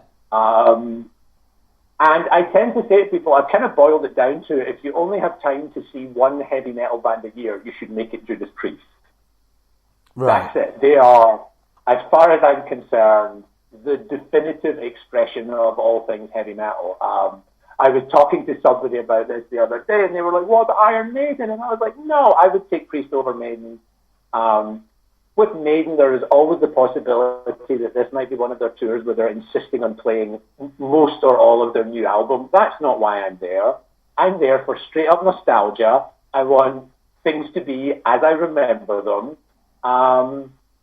And, you know, I don't want them to embarrass themselves, but I mostly want to hear the old songs. So I was really looking forward to it. I was enjoying the anticipation. And then I got there, and it was interesting at all sorts of levels. First off, they have Saxon opening for them. Yes, Which God bless them, they're still going.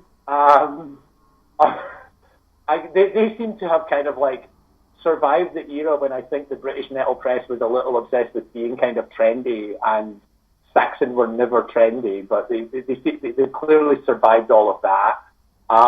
But they kind of work on a song-by-song basis. I think when you see Saxon, it's like either the songs are good or they're not. They don't have that kind of like, for me, they don't have just a Saxon sound that will carry the less interesting stuff. I've never, to be fair, I've never been a Saxon fan, and I've never been a Judas Priest fan. So I'm kind of, you know, I don't have any skin in this fight. Well, this is the fun. I think Saxon were kind of a band I got into when I was first really interested in heavy metal, and then I got a little bit more into stuff, and then I was probably a little bit like, oh, Saxon are a bit naff. I'm going to distance myself from that. But I think Unleashed in the East was, you know, one of the early albums I had. So then, yes, to get back to the point, you go and see them. It was awesome. Andy Sneap looks like he's really enjoying himself, which is great. You know, at the same time, when you're talking to people about it, you go to work the next day, and I was talking to someone, I went to see Judas Priest last night. So I was like, oh, I saw them like 20 years ago, and you're like, yeah, I know. I have not grown out of it. I've grown out of a lot of it, but definitely not that. And then shorthand for how time has passed is, of course, I end up saying to people, well, they're ancient, or at least half the band is. It's that kind of thing now where, you know, it's a few ancient people and a few people half their age, including Andy. And then, you know, Glenn Tipton only does the last 3 songs because he's like in his 70s and has Parkinson's disease. Yeah. And I'm said that to a couple of people in a way, almost as a kind of joking shorthand for just how time has passed and just how much of a nostalgia trip it is. But it's also, it's a little bit sobering. You know, the onus would be on me to find newer bands that I can get that excited about, but I feel that moment has passed, to be honest. I want the nostalgia, which is why I really enjoy customer service Guns N' Roses these days, because they offer excellent customer service. And, you know, I'm very much all in on Rob Halford. Rob Halford is my, you know, I enjoy him on so many levels. I think that, you know, the twinkle that in his eye that he brings to it by being sort of gay pantomime Rob Halford only adds to it, whereas the other members of Priest are, you know, they're just whoever they are. They don't really have public personas. If you were to read any interview with Judas Priest transcribed, you'd be hard pressed to say that it wasn't just generated by a random text generating machine that's all, you know, we're doing it for the fans of heavy metal because they're the heavy metal maniacs who we love being heavy metal maniacs, and the touring is for the maniacs who are all of heavy metal. It's all about the fans who are heavy metal. Yeah. And, you know, even Rob is kind of like that in most of the interviews, but there's something going on there, I think, behind that. Glenn Tipton, I have, you know, he's just the guitarist in Judas Priest. But, you know, and then I found it, like, kind of surprisingly kind of moving when he kind of came out and did the last 3 songs, and Rob Halford came up behind him at one point between the songs and gave him a hug, and they felt very much like human beings, which, you know, I think as a band was never really their thing. Yeah. Well, I think it is sobering is the word, you know, hearing that, you know, guitarist coming on doing three songs because he's in his 70s and got Parkinson's. I think it is, you know, the same way it's sobering that, you know, we lost Ronnie James Dio, and, you know, we've lost some, you know, I mean, younger iconic heavy metalers, right, due to, you know, their own, you know, either suicide or whatever. But it's when you start losing people like Lemmy and Dio through natural causes, as it were. Not that cancer is natural causes, but you know what I mean. That's when you start thinking, right, fucking hell, the scene is changing. You know, it's like it's the changing of the guard. And will anyone care if the singer from Avenged Sevenfold dies of old age? Probably not. Well, it's hard for me to tell because, as I say, I really didn't pay attention to whoever came next. You know, but and it's funny. I was talking, you know, I was again because, like, you know, as somebody who kind of spent my time in music doing a lot of thinking about it and writing about it. I found myself online reading, you know, something, you know, on the Judas Priest subreddit on Reddit, you know, with some kids who are like, you know, should they hang it up now that it's not all the, you know, the main original members? And I think my conclusion is when it's your favorite band, you give them a pass. Yeah. Other people's favorite bands, if it's just, you know, 1 or 2 people, I mean, or a rebooted band, but, you know, that kind of... You know, I think the configuration of bands is, you know, if it brings you joy, you should enjoy it. You know, there are bands that I've just checked out on, you know, when you just go onto YouTube and you see who is touring with who, and sometimes you're like, oh. I must admit, I have a fairly broad taste in some stuff, and also just I'm fairly forgiving for what people are doing. And again, this may be before your time and or interest, but the only person I've seen in a while that I just was like, oh, please stop, was what Richie Blackmore is doing today with Rainbow is, if people were like, I wish he would drop the Hey Nonny Nonny music on the head, I think people might be ready at this point to backtrack that into, you know what, if he wants to dress up like a garden gnome and play a lute, that is fine. Yes. But please either play Stargazer properly or don't play at all. Or at least get a beast of a drummer into your band and some other people to fill in the gaps that you can't fill in yourself. So, yeah. Well, I don't know. If they were playing and it was convenient for me to go and see them, I might go and see them. The irony is that I went from absolutely shitting my pants over how excited I was to see Judas Priest and how it just took me back to being 16 years old in my bedroom with a tape of Unleashed in the East. After the tour ends, or just before it ends, they just announced a second leg of the tour where they're co-headlining with Deep Purple. They're playing outdoor arenas, and they're playing in the Bay Area of the Shoreline Amphitheater, and I went from oh my God, I had so much fun and Judas Priest, I should do this more often, to in the space of 5 days, I don't know if I could be bothered driving all the way to Shoreline and dealing with the parking and dealing with the traffic and so call me if you're gonna. So you're not a Deep Purple fan then? Well, the irony is, when I look back on the bands that I'm interested in now, and it seems to have evolved. Deep Purple were a band I really liked when I was. Ian Gillan was my thing, and I was thinking about this earlier. Somehow, if I can loop it back to Acid Rain, and I can. I think as much as I loved Judas Priest, I think there was a time where the band Gillan was my favorite band, and looking back on it now, that's a band that's lost to the mists of time. Yeah, absolutely. Absolutely, yeah. There are people who would basically be like, oh God, if David Coverdale could only just put a blues band together and do the old Whitesnake thing for a tour.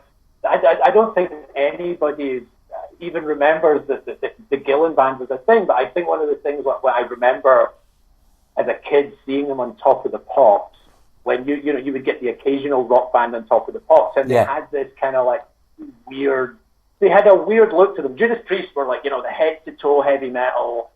Iron Maiden were sort of we've seen what Judas Priest are wearing and we're adding more spandex. But Gillan had John McCoy was wearing weird overalls, and then Colin Towns, the piano player, was this jazz guy with a tie, and Bernie Tormey. These are names no one will know, but Bernie Tormey, the weird electric gypsy on guitar. And they had that weird kind of 5 oddballs who didn't give a fuck and hadn't all met in the dressing room to agree to dress the same. Yeah, I can see where you're going. I can see where you're going with the link with Acid Rain. Then. Well, the funny, I'm generally not a fan of quirkiness in music in certain areas. Yeah. I could never get into Frank Zappa, and I think in part maybe I was not ready for the music, but also the kind of self-conscious quirkiness. But I think that there is when I'm thinking back to Gillan and just if anybody is still listening to this, we should explain that Ian Gillan is the singer of Deep Purple and once had his own solo band that was strangely popular for a number of years in the early 1980s and has since disappeared off the face of the earth. I think that kind of sorry, go ahead. I'm monopolizing here. I was going to say that I think plenty of people remember the Gillan band. I think there'll be people listening to this going, "Fucking hell, yeah, Gillan, the Gillan band, yeah, they were all right. They were pretty cool." The average age of a listener to this podcast is older than your average music listener. So. I think people will be very interested in your observations. Now, I have some things that I remember, various bits and pieces of Mark Day trivia from our times together back in the late 80s and early 90s. Do you remember me bumping into you as you were moving house in a tube station? Absolutely not. Yeah. You had your entire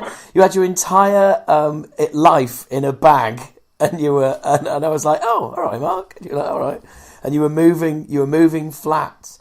I also remember seeing you at numerous Tiger Tales gigs, but also, I have still got a promo copy of Vigil in the Wilderness of Mirrors that you gave me. Nice. Yeah. Nice. I know. I was looking at it only the other day, and I saw it had the promotional sticker on the back, and I thought, "Fucking hell!" In fact, you know what? I remember when it was. I was listening to the album in the warm up to interviewing him, and I saw that it had a promotional sticker on it. I thought, "Fucking hell!" Mark gave me this years and years and years ago, and here I am about to, interview the man himself. It was a real kind of odd feeling. And I also remember that you got me into the launch party for Rock Sound and for Raw Power and I spent most of the night talking to Steve Rothery, and Hogarth was with him as well, and I just basically completely ignored him and just wanted to talk about fish to Steve Rothery all night. Excellent. The sad thing is, I don't think I remember Marillion. I was a big Fish fan. I never saw them live with Fish, and I don't know why, because I'm of an age where they would have played like the Mayfair in Glasgow and stuff like that, and I don't know why I never got to see them live.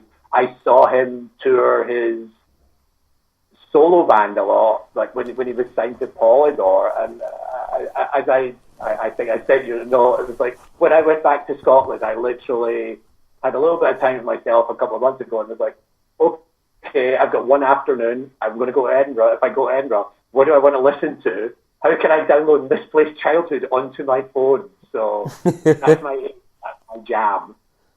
Oh, that's awesome. But the funny thing about, like, if you had bumped into me when I was carrying all of my stuff from one point in London to the other, just for context, and just because it was a memory that may or may not explain anything to anybody who remembers Metal Hammer, the magazine that was. That was a weird one, in that when I moved to America years and years and years ago, Metal Hammer had never quite the same buzz to it that Kerrang did. And then years later, I'd be like, oh, apparently Metal Hammer's the one that sells lots of copies now, and Kerrang sort of went the other direction. That seemed a surprise to me, although it was different publishers. Well, yeah, but also you've got to remember, Metal Hammer was monthly, so Kerrang was always up to the minute because it was weekly. So Metal Hammer always had to try and, was always fighting against that. And I think for the listeners, for the benefit of the listeners, I can time exactly for as a consumer of the magazine, I can time it. For everybody, the era that you were working there was the era where it was still being printed in Germany. So it was still. So basically, what happened was you still got it every month, and it was just full of spectacular spelling mistakes. Right. And fucking English to German translations that just didn't really work. Right. So that was what I was going to say. Is that, like, I came to Metal Hammer.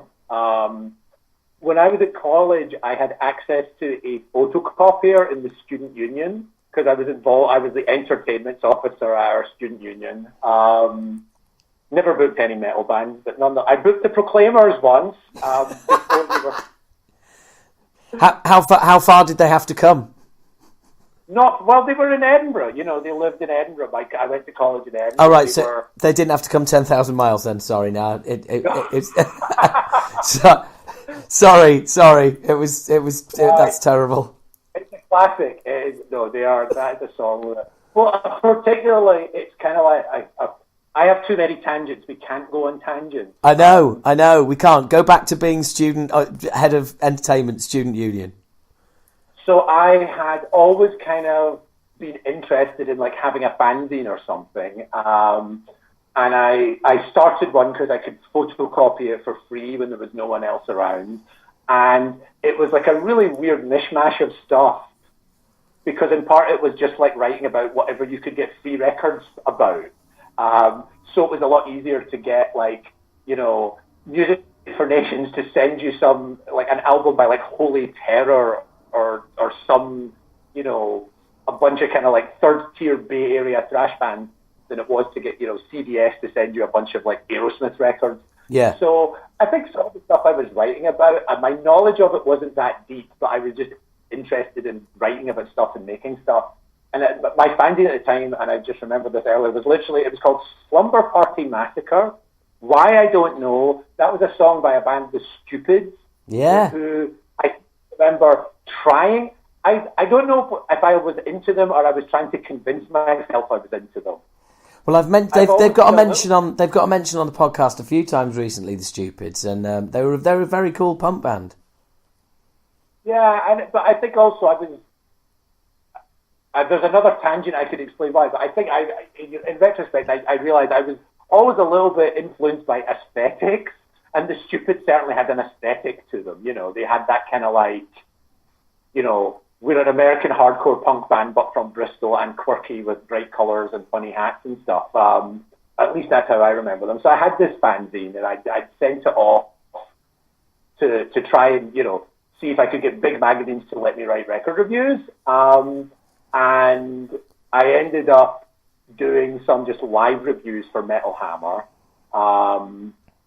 And this was at a time when Metal Hammer, you know, for context, it was a German magazine that the German publisher had started publishing international editions of. And I guess he had poached away a bunch of staff from Kerrang, people like Malcolm Dome and... Chris Welsh? No, I don't know. I'll get to that. All right. Like Malcolm Dome and Dante Benuto and people like that had all gone to Metal Hammer. And I think like one of the existing staff there had been Dave Ling and a couple of other people.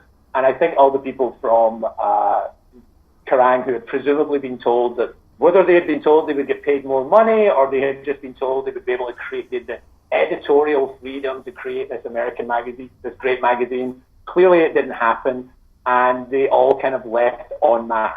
They all literally, you know, about more than half of the staff quit at once, and I just wandered into a job there. Now, in retrospect, I realized that I got the job in part because they just needed it, you know, they had a magazine that they needed to get out, and they didn't have that many options. It was surprisingly easy to go from having written a fanzine to suddenly having a full-time job, but it was fun, and it was, it was a fun experience. But it was a German publisher, and I liken it a little bit to after I worked in video games for a couple of years after working in music, and certainly there were video game. I used to work in PR in video games, and there was like the top tier would have been like, you know, Future Publishing, who would produce these magazines where getting a good review of your game was based on how good your game was. And then there would be sort of second tier video game magazines where, like, if the video game review scoring system is like, if you're scoring out of 100, a score of less than 96 is considered a bad score. So, you know, and it's a little bit like it took a while to realize, and not to shatter anyone's illusions here, but, you know, Metal Hammer was full of fairly uncritical coverage of bands on Roadrunner and Noise Records. Yeah. You know, they were friends of the show, as it were. They were friends of the magazine. Yeah. And I think when it's funny. A lot of bands, you know, as I said, you know, earlier, I would never have seen like things like symphonic metal and power metal kind of becoming big in the UK. But a lot of those, the earlier like power metal bands were getting written about by the Dutch edition or the German edition of Metal Hammer. Yeah. And then what you would have is like, you know, bands being interviewed in English by European journalists who would then write the article up in Dutch or German. It would then be retranslated back into English, by which point any kind of nuance or interesting point of view probably had been hammered out of it. Hammered out of it, literally. Hey! And that was about 50% of the magazine. And we got, you know, there was a small office, and we got to fill out, we would kind of get to fill the other half of the magazine with whatever we kind of wanted. But a lot of the coverage was kind of dictated by the German publishers. So well, I know you had pretty much a free hand because I wrote 2 fucking album reviews. Excellent. Yeah, I did. I did the first Realm album, the one with the cover version of Eleanor Rigby on, and I did a review of Extreme Aggression by Kreator as well. Excellent. Well, again, bands there were certainly bands in Metal Hammer who were had just as much legitimate reason to be there as anyone else, and all of those kind of German wave of bands like, Sodom and Destruction or whatever were always guaranteed plenty of page coverage in Metal Hammer. Yeah. But there was also a kind of like, Metal Hammer, stop trying to make Bonfire happen. They're not going to happen. Yeah, yeah. And there were a lot of, Gravedigger and people like that. Right. Tankard? A German band who write about nothing but drinking. It was like, that kind of German domestic touring scene where I guess you have a band like Halloween who are like, we'll be like Iron Maiden, only we'll have pumpkins, and, generally have the same kind of flair. I guess that translated internationally, but there were a lot of, their own domestic touring circuit that never really got anywhere, other than the pages of Metal Hammer. So yeah, I probably was carrying, to bring it all back, I was probably carrying all of my stuff from point A to point B, because one day I was sitting in Edinburgh writing, going to see Alice Cooper at the Edinburgh Playhouse and filing a review, and the next day talking to someone on a phone who was like, well, do you want to come down and write here? And being like, yes. I probably showed up in London with, a suitcase full of clothes and very little else. Chris Welsh was the editor. Yeah, he was. I think he came after. And the funny thing for me about Chris Welsh is he's a lovely man. He is a lovely man who occasionally, I haven't watched a VH1 Behind the Music in a long time, but, because years have passed since this thing. Years and years and years have passed. But Chris, occasionally I would be flicking past VH1 Behind the Music, and there's Chris talking about Led Zeppelin, or there he is talking about some legendary rock band. And Chris Welsh had his vintage was, he was like a writer from the era, like, the giant bands of the 70s. He would cover them all for Melody Maker. And I think Chris Welsh's thing was he was probably part of the inner circle of all of these bands because he could probably be trusted to write about the music and not about the hammer of the gods. Tell me, Chris, did you ever see anybody fishing for groupies off the side of a pier? And I often say to people, I'll be like, number of times that we ever sat in that office. I think Chris was the only grown-up in the office, or he was the closest to a grown-up in the office, and I got myself into trouble a couple of times for writing snarky things about bands who were on Roadrunner Records or whatever, and I think I didn't realize at the time how much Chris was covering my back. The German publisher, Jürgen Wiggenhaus, was kind of like, well, we've just lost a whole bunch of staff. I guess we're stuck with who we have, but the guy who keeps writing snarky things about Roadrunner, make him stop. And the number of times that we ever sat down with Chris and went, Chris, you must have seen Jimi Hendrix playing at, some club in London with, the bass player from the Animals who ended up as Jimmy's manager or whatever. Or Chris, you must have seen Led Zeppelin before they put their first album out. The number of times we sat down and talked to Chris about stuff like that. Zero. Not once. The number of times.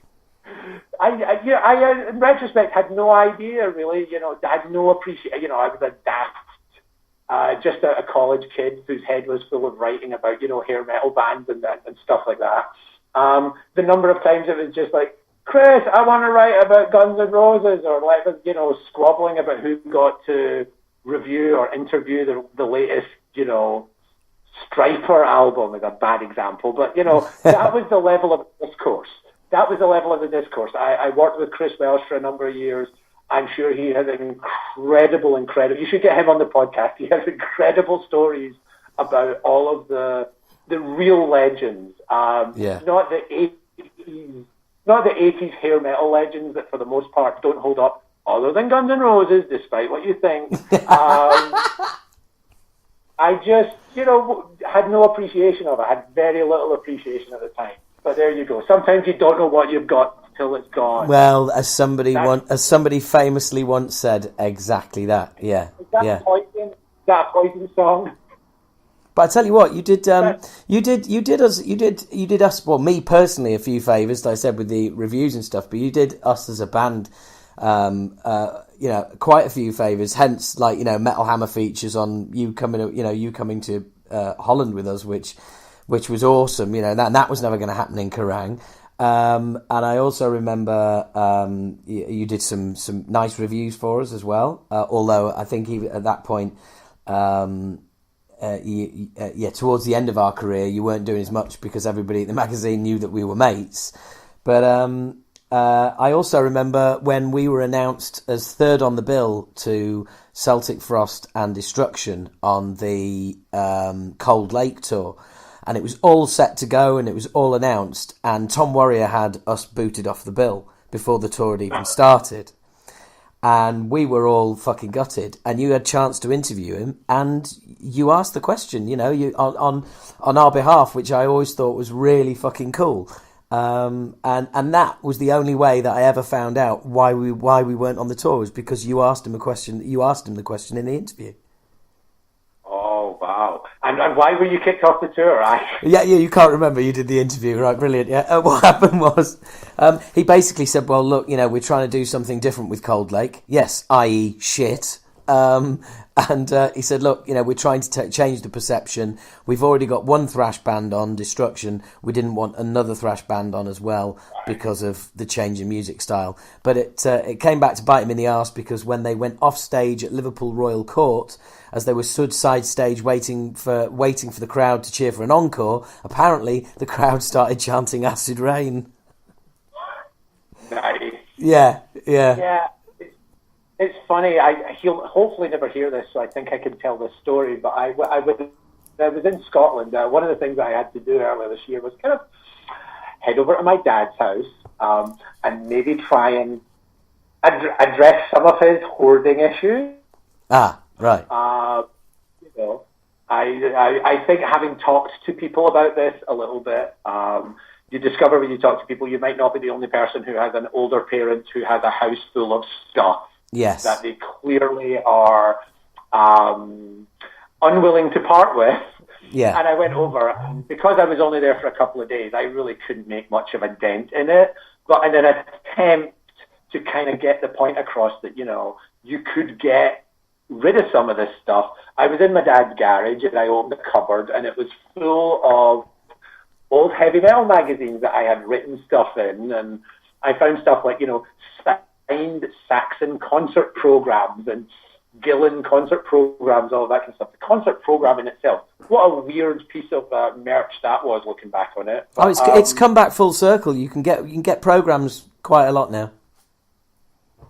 I wouldn't know, because I don't get as much. No. But I literally bundled a bunch of stuff into the car and drove down to the dump with them, and I was like, and there was part of me that was like, oh man, I would love to sit down and reread all those articles and see what my opinions were on things. And at the same time, I was like, I'm literally just trying to get the point across that you can just not be overly attached to stuff. And I threw a bunch of old Metal Hammers in a skip. Oh. Hang on. There's part of me, like the whole nostalgia part of me, that really would have been happily sat down that afternoon and just interesting to see what I was into and what my opinions were on certain things back then. So, but like you say, you can't go back and to your dad's and address his hoarding issue by saying, "Oh no, you can't throw these away." Exactly. Well, that was it. But I did end up picking something up, and there was part of me going like, and I can see, I certainly, I can see certain ways why it's kind of fun to hang on to things from your past. That's why I'm probably not rushing out to see Avenged Eightfold. I'm not sure. I'm not up on the names. I watched, because my interests go a little bit beyond heavy metal, I sat and watched the YouTube live stream of Coachella a couple of weekends ago, and there was barely a band I recognised. I quite enjoyed David Byrne from the Talking Heads.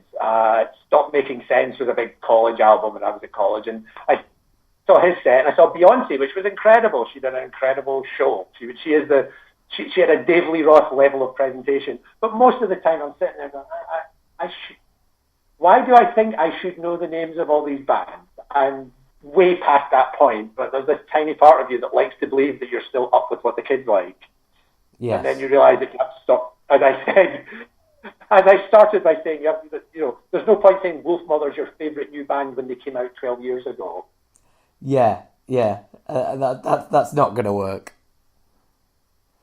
Well, look, Mark. I just want to. I want to have a chat with you on my for my Patreon subscribers as well. So can we just pause it there? Sure. Hang on a sec. And there you go. That was my chat with Mark Day. Again, a bit. And there you go. I'm not going to reference who that sounds like. Those who know, and it's a no. I won't be doing that anymore. So yes, that was a really, really cool chat. To catch up with Mark after all these years was just great fun. He hasn't sent me a picture yet outside the house /garage where Metallica used to live and record and rehearse and record in San Francisco. So if you're listening, Mark, I'm still waiting for that picture.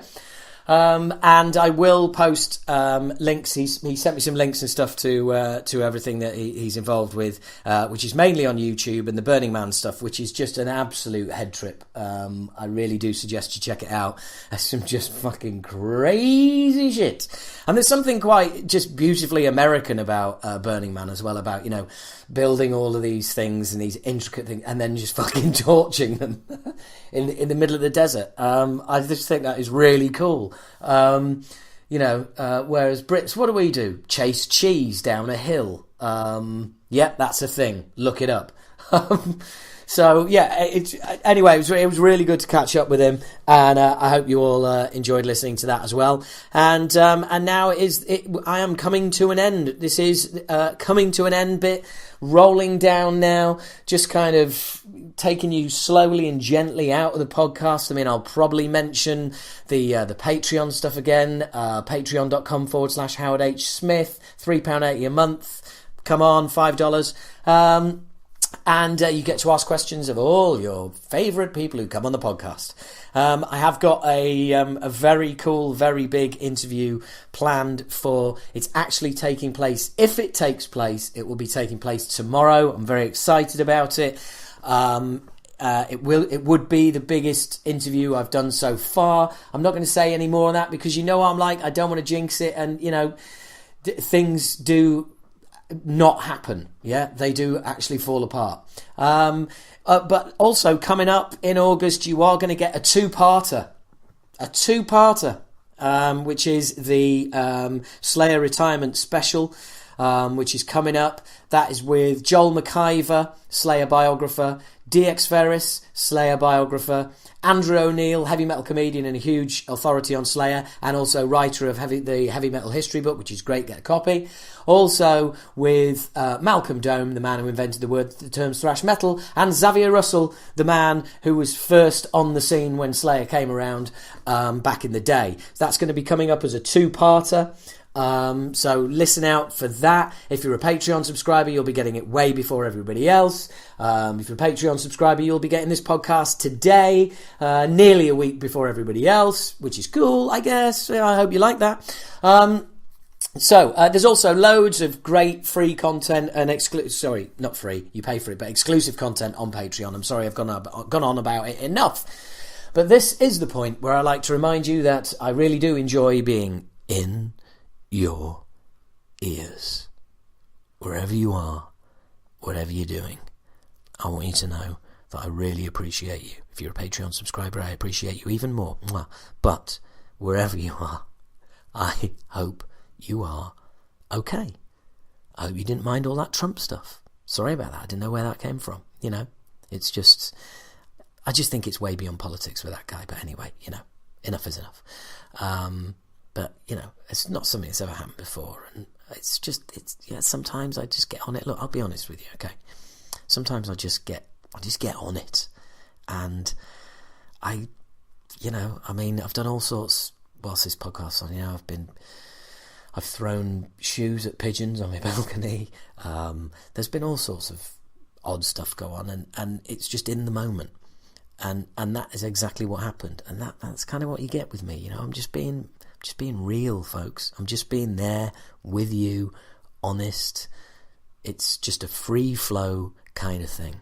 And sometimes it goes off properly. Sometimes it explodes in my face. Sometimes you guys message me and say that that's the best bit of the podcast, which is a little disconcerting. But I'm just being completely straight with you. That's the way it goes sometimes. Anyway, like I said, please do, if you want to come and see the Camden show that I'm going to be doing, it's the Etc. Theatre. If you go to my Facebook, you'll see that it's set up there as an event. If you go to Acid Rain's Facebook, you'll see that it's there as an event. You can find Talking Bollocks on Facebook. You can find Acid Rain on Facebook. You can find everything on Facebook, for fuck's sake. But you can also find us you can find me as Talking Bollocks, me as Keith Platt, and Acid Rain, all on Twitter. You can find me personally on Instagram if you're into that kind of thing. I'm How Wannard, at How Wannard on Instagram. That's HOW, the digit 1 ARD. You can find Acid Rain on Instagram, and on all the usual socials. And please, as always, please do spread the word on the podcast, because you guys are the guys that make it happen. This does not get any bigger. It doesn't expand, and it doesn't mean that I can get, more and more guests on without people getting behind it. And you are the guys to do it. It's on YouTube. You can listen to it on YouTube. You can subscribe to the YouTube channel. Make sure you subscribe to the podcast. That way, it comes down to your app without you having to look for it. You won't miss any. And also, I haven't said this for a while. So if you're on a limited data plan, use your brain. Download the podcast over Wi-Fi. Download it over Wi-Fi, and then you can listen back to it, as and when. If you're a Patreon subscriber, use the Patreon app. It works like a podcast app. It's very cool. But yeah, and use Wi-Fi. You can always find free Wi-Fi. Go to fucking Costa if you have to. Go to Costa or Nero or any of the other coffee shops. Sign up to the free Wi-Fi. Download the Bollocast. Have a cup of coffee. Fuck off. Or even better, go in, hook up to the Wi-Fi, download the podcast using their Wi-Fi, and instead of buying the coffee, use that money to subscribe to Patreon, because it's about the same price. Anyway, I think I've gone on about that enough.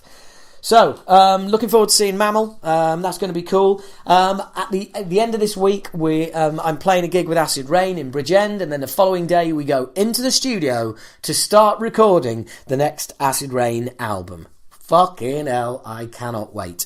There's also going to be a big Acid Rain announcement on Friday, which is when this podcast comes out. So we're going to be playing a Christmas show. Actually, fuck it, yeah. I'm going to put it on this podcast. We're playing a Christmas show at the Camden Underworld on Saturday, December the 22nd. It is a co-headliner with my friends and your friends of the podcast, friends of the Bollocast, none other than Akakoka. So yeah, it's going to be a co-headline, Acid Rain playing a full headline set, Akakoka playing a full headline set. What better way to see in Christmas? Hey? And that's an exclusive exclusive? I just invented a word. An exclusive. An exclusive, right, is when you get your excuse in before somebody picks you up on something. I think that is a pretty fucking top word. I mean, I think I invented the concept of a stealthy, which is where somebody stealthily moves their camera around and does a selfie with you without you knowing. That's a stealthy. I do like that. I should copyright these fucks, shouldn't I? An exclusive. Actually, do you know what? Why not? Fuck it. Let's go online. Let's see if it's in the Urban Dictionary already. Let's see if I've invented a word, okay? What could be more exciting than this? Man types into computer. Exclusive. Let's have a look. Exclusive. Only comes up with words for exclusive. Yeah. Did you mean exclusive? No, I didn't. No, right, okay. It looks like, folks, you were there. Right, search only for exclusive. No, it's there. It's there. You were there. You were there when a new word was born. It's exclusive, ladies and gentlemen. I have invented a new word. Bow down and worship me like the god of language that I am. An exclusive is when you get your excusing exclusively. Before somebody actually accuses you of something, you get your excuse in first. That fucking exclusively! Get in! Oh, there it is, ladies and gentlemen. That is what you tune in for, isn't it, eh? New words being invented in the English language. This empty head of mine might actually have a fucking purpose. Jesus Christ, that's amazing. At this point, I had to go and have a little lie down because I was so fucking pleased with myself. Now, back to the show. So it's time to get some music on the podcast. And I've decided to go with a band that we are, Acid Rain, are going to be playing with in Birmingham on the HRH Festival, HRH Metal, on February, when is it? Let's have a look. Just in case any of you are actually interested. February the 17th, Sunday, February the 17th, we are going to be playing with Decapitated.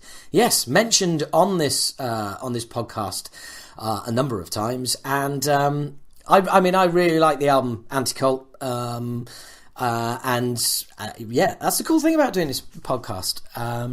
You come across, sometimes you do interviews and people turn you on to new music and things like that. And, it's beneficial for me. And hopefully I turn you onto it and it becomes beneficial to you. A lot of you may not have heard Decapitated. Some of you will love them. Some of you will just know them as the band that were the Polish band imprisoned for rape in the States and then let go a few months after all charges were dropped. So that's how I'm going to finish the podcast. So, ladies and gentlemen, boys and girls, my thanks to you for listening, as always. Thank you very much. Really appreciate it. Spread the word. Sign up at Patreon.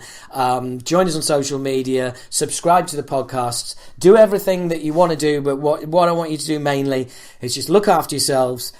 Keep an ear out for the Slayer specials coming next month. That's going to be fun. And in the meantime, I'm going to leave you with a track by Decapitated from their album Anti-Cult. This is Kill the Cult.